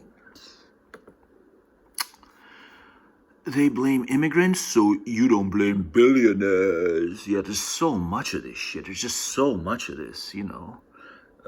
They want you to pull. They want you to pull. I want you to push. We can all just either pull or push. It's one or the other. It's one or the other. You know, it's just true. There's been a lot of illegal immigration. You know, you don't even have to believe or blame those who illegally immigrated, you know, to make a fuss over it. You know, there's made a fuss. So U.S. made a fuss over the illegal immigration. They made such a fuss over it. They elected fraudster a second time, but, you know, I'm over it. But, you know, it's just like, they still don't get it. They still think this is going to, like, work. You know, it hasn't worked since frickin' Marx or whoever thought it up. Whatever, Bakunin, one of the anarchists. I'm sure one of the anarchists thought this up. Yeah. No, don't think about illegal immigration because there's billionaires. Oh, I'm so persuasive. No, you're not persuasive. You can do, you know, you can play checkers and chess. So yeah, they would say that this is like chess and this is at best checkers. But I don't know, you know, laws is laws. And you really should, if the edifice of white supremacy is that fucking woven into America, then the most responsible thing the progs can do is discourage not just mass immigration, but all kinds of immigration, especially from the non-whites, right? You know, the fabric of white supremacy is what America runs on, right? It's all been proved. Even I can't make fun of it anymore. There's a lot of people who are racially conscious, you know, guardians of the white race in America. Just peruse Twitter. You'll see it. There's a lot of traffic, not bots, real people. There's a lot of, you know, racially conscious guardians of the white race. And they don't care who they have to mow down to preserve the white race. And it's woven to the fabric of America. So wouldn't it make sense to discourage, to dissuade all non-whites from coming into a land that's as dangerous as that? But instead, none of you guys can put two and two together. There's a Mehdi Hassan video I'm afraid to click, but like he titled his fucking video. It's a long video. I'm afraid to click it because I'll go off. I don't even need the video to go off. But he titled it, How the Center Left is Responsible for Fascism. That's what that motherfucking turd who's on record in the 2000s saying, yes, it's justifiable to deceive the kafir, you know? And now here he is, all these decades later, and like he's, you know, he's a powerhouse. He's a powerhouse for the progs. As a digital media personality, it's Mehdi Hassan. And he does a fucking video and he titles it, he dares to title it, The Center Left is Responsible for the Rise of Fascism. When like figures like Harris, Hitchens, who else? You know, you can throw Stephen Fry into this. You can throw a lot of people who, yeah, they don't swim in the, you know, Marxian swamps that Mehdi Hassan swims in, and all the bread tube turds. But these figures, you know, your Frys, your Dawkinses, your, you know, before he died, God rest his soul, your Dennett's, you know, these sober thinkers, Sammy, you know, who else affirmed that quote? David Frum, Kasparov, you know, they all have in common, they all circulated that quote, if liberals don't protect the border, if they don't enforce border control, if the liberals don't care about border integrity, fascists will, right? That's what they all said at one point or another. That group of names, none of whom, you know, swim in the, you know, deep proggy swamps of the Mehdi Hassan likes. And it's those people who have been vindicated, right? No, not this binary bullshit, no. It's the people who said, the liberals don't protect borders, fascists will. That's all you fucking need to know. That's all you fucking need to know. To pre-bunk, see, I'm not debunking Mehdi Hassan's stupid, ooh, the center left is responsible for fascism. No, I'm pre-bunking it by reminding you all of that fucking quote, because that quote, if libs don't protect the border, the fascists will, that's 2020 fucking 4. And yet lessons cannot be learned, right? The Trumpy turds, it's all about lessons unlearned, insofar as there were these law and order types once upon a time enrolled with the lawlessness of Trump. But they were once upon a time, they talked the talk, and maybe they even walked the walk in the 90s, in the 80s, in the 70s, law and order, and they were. But then turn a blind eye to Trump, so it's lessons unlearned. And with these fucking, we're not going to discourage immigration into the U.S., even though we fucking recognize, and we keep calling it a fascist white supremacist state, but come one, come all. No, to discourage mass immigration is to blame the migrant. No, it's not to blame anyone. It's for their fucking safety. Stay the fuck out of the U.S. But yeah, with them, it's lessons. Lessons cannot be deciphered in the first place. They cannot learn lessons in the fucking first place. But, you know, the other turds do shit like this. So, yeah, there's no winning. There's no winning in terms of, you know, a grand coalition. There's no winning. You know, there's diarrhea. There's diarrhea. And then there's a hard turd. So yes, okay, a hard turd is better, I guess. But you're not winning with a hard turd. You're just avoiding diarrhea. F minus diarrhea. Doge. Ezra confronts Sam Cedar, and it's perfect. Well, there's your man-child. I unsub, but he's still in the algorithm. There's your man-child. And yeah, it is all about the personalities. Even I'm curious. You know, it's not about the circumstances here. It's about the personalities. But because it's Ezra versus Cedar, and Destiny's covering it, like even though I unsub, I want to watch this. I want to watch this, but I ain't got the time. You know, and I'm sure I'm gonna riff on it, so I can't do that either. It's hard to be me. There's stuff I want to watch, but I can't, both for time constraints and because I know I'll record on it, and I can't afford to. Bad religion. What are we standing for? I think it's what we are standing for. But anyway, just amazing that they put out a track as good as that, like 4 decades after they started making music. Amazing. Track that good. Lyrically, it's a little ambiguous. You know, Summer of Love. It was the Summer of Love. It was that summer 2020. Take a Knee. It was the Summer of Love. And BR fell in love. But maybe BR shouldn't have fallen in love lyrically. Summer of Love antics. But, you know, more on BR in my grand music video. You know, are BR too proggy? Or are they, you know, moderate? That's the question. Gonna try to, you know, decipher BR's grand ideology. We're BR too proggy. You know, regardless, this song, 4 decades after they started making music, they put out a banger like this musically, but iffy lyrically. Props to BR. Bribes, threats, and billionaires. Trump's real playbook. Bulwark. That's all I have to say. Now for phase 2. The brilliant thing about this image is that I utilized it right after my intermission in Big Volk Prevail, right? That was right after the intermission. Now for phase 2. Get it? After intermission, phase 2. Whole different side of the video. People don't catch the nuances. That's okay. I shouldn't expect much. China more popular than the US in most countries. Wow. Wowza.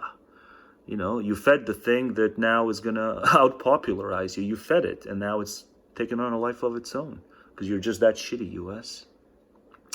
But yeah, this upsets a lot of narratives about, you know,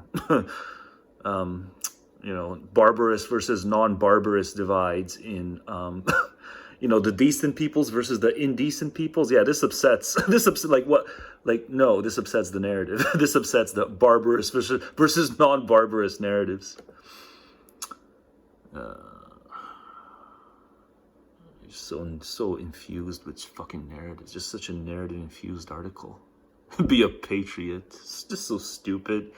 You know, Timothy Snyder can be a patriot by ranting online just like he always has, whether he's in the US or not. George Packer, you're so dumb.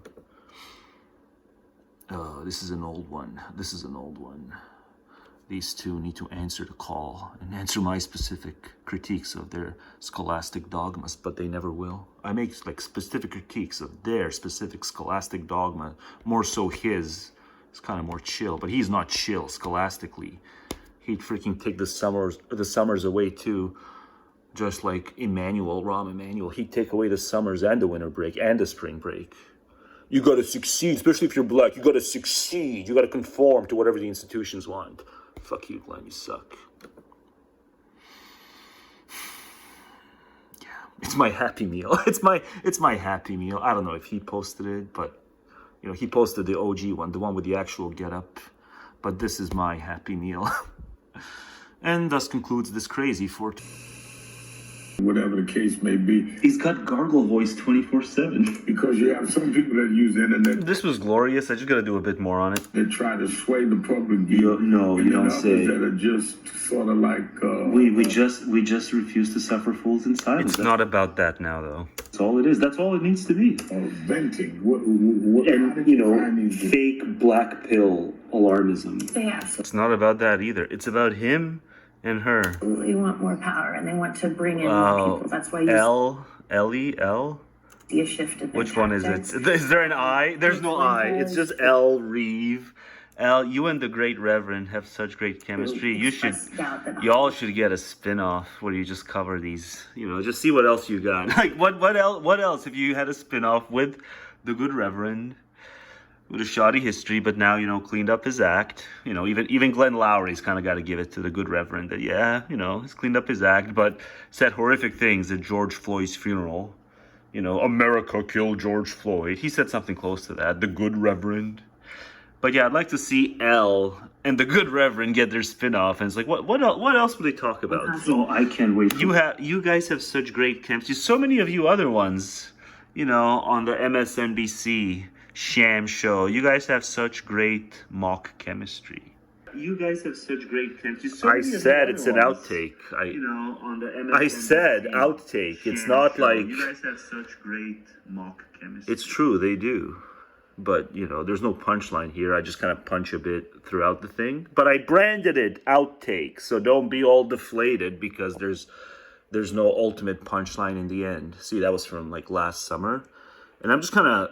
you know, surprised at myself revisiting these older, and not even that old, right? Just last summer. I felt like I was on fire for ages by the time last summer rolled around.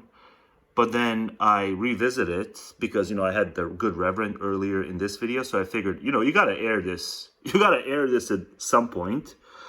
But I'm like replaying and I'm like, I have to brand it as an outtake because it is, right? But also just brace yourselves because I'm going to be utilizing some of these older segments now that strike me compared to the newer stuff. Strike me as a little on the deflating side, especially with the absence of a punchline to end it. Sham show. You guys have such great mock chemistry. Yeah. So just shocking that I would end segments even as recently as just under a year ago. I would end segments and I would not think of something to really punch it, KO them at the end. Spin-off, and it's like, what else would they talk about? Yeah, you know, it's kind of a good point too, right? Because they have to be diverse. MSNBC, they have to be super diverse.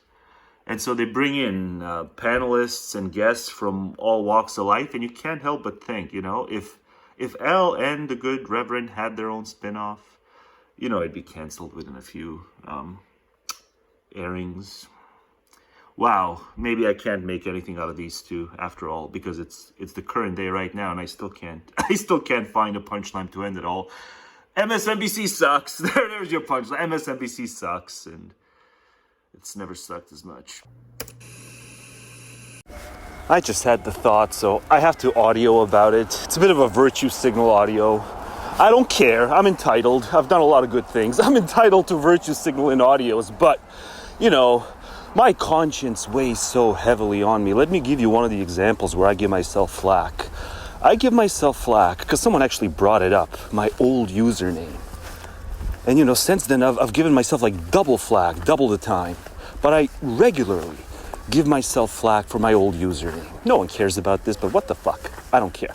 I'll do an audio about it. Like, my old username was Anti-Bullshit Man, and just the fact that at 22, I couldn't think more creatively than to give myself one of these usernames that's like a self-pat on the head. Like, one should never come up with a username that is in itself relaying a kind of self-pat on the head. I should have been more creative at 22 when I dubbed the channel Anti-Bullshit Man. And it's the sort of thing that my conscience never stops giving me flack for. But then someone brings it up. Like the fact that they remembered that I used to be Anti-Bullshit Man. It's I just have this pang of guilt. Why couldn't you have thought more creatively at 22, right? So then I end up having to do virtue signal audios about how I'm such a self-flagellator. The term self-flagellating, it's I do that to myself intellectually. Because, no avail is just a better username intellectually than this self-pat on the head anti-bullshit. No, motherfucker, especially not back then. Now I actually am. But more importantly, I'm the guy who says it's to no avail. The username fits because everything you do at the end is to no avail. Insofar as the one thing you strive against the most, death, it comes for you, right? We all strive against it, whether we think, it can be justified or not, whether we're pro-mortalists or not. Even the pro-mortalist strives against death, lest he cease to exist and no longer be a vocal pro-mortalist or whatever, So it's to no avail. So it's a better username. It conveys much more intellectually than Anti-Bullshit Man. And so yes, I give myself flack when I'm let's virtue signal about the flack I give. Let's virtue signal about the flack I give myself over things like usernames, knowing that it's to no avail.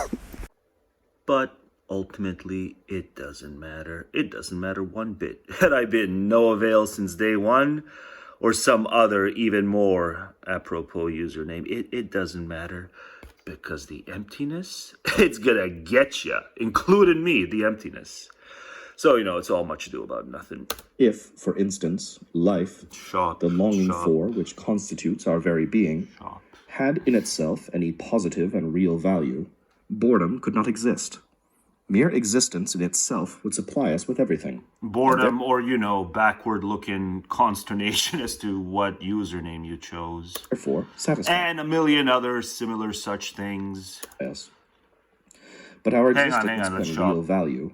Boredom could not exist. Yeah. Mere existence in itself would supply us with everything. Boredom or regret over stylistic internet choices, and even substantive internet choices, truth be told. What segment should be on the cutting room floor versus not, what segment is worthy of air. I'm going to air it all.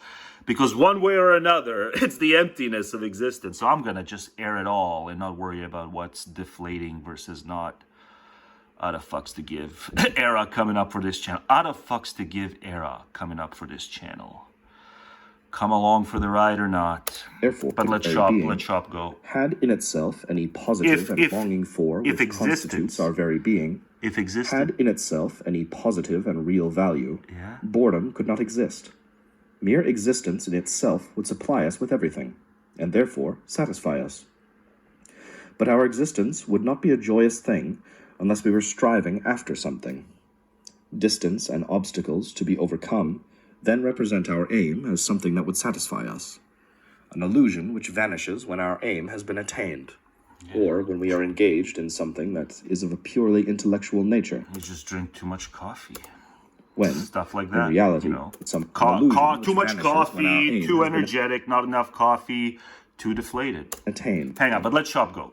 Distance and obstacles to be overcome then represent our aim as something that would satisfy us, an illusion which vanishes when our aim has been attained, or when we are engaged in something that is of a purely intellectual nature, when, in reality, we have retired from the world, so that we may observe it from the outside, like spectators at a theater. Even sensual pleasure itself is nothing but a continual striving, which ceases directly its aim is attained. As soon as we are not engaged in one of these two ways, but thrown back onto existence itself, we are convinced of the emptiness and worthlessness of it. And this it is that we call boredom. Yeah, unless you're doing some genius-type mental activity, not necessarily saying it's going to end up in a work of a genius, but something that resembles a genius-like mental activity, it's all tic-tac-toe. It's not even chess or checkers, it's tic-tac motherfucking toe. Shop calls it, so Shop gets ignored because Shop calls it. Innate and ineradicable craving for what is out of the common proves how glad we are of the helplessness of it. And this it is that we call boredom.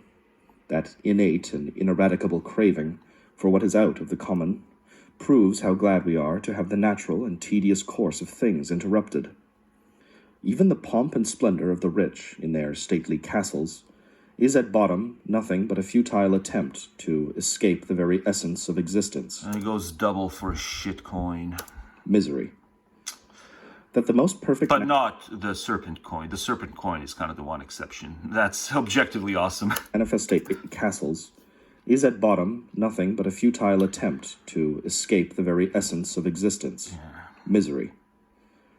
That the most perfect manifestation of the will to live, which presents itself in the extremely subtle and complicated machinery of the human organism, must fall to dust and finally deliver up its whole being to dissolution, is the naive way in which nature, invariably true and genuine, declares the whole striving of the will in its very essence to be of no avail. Okay, so that's why I'm no avail.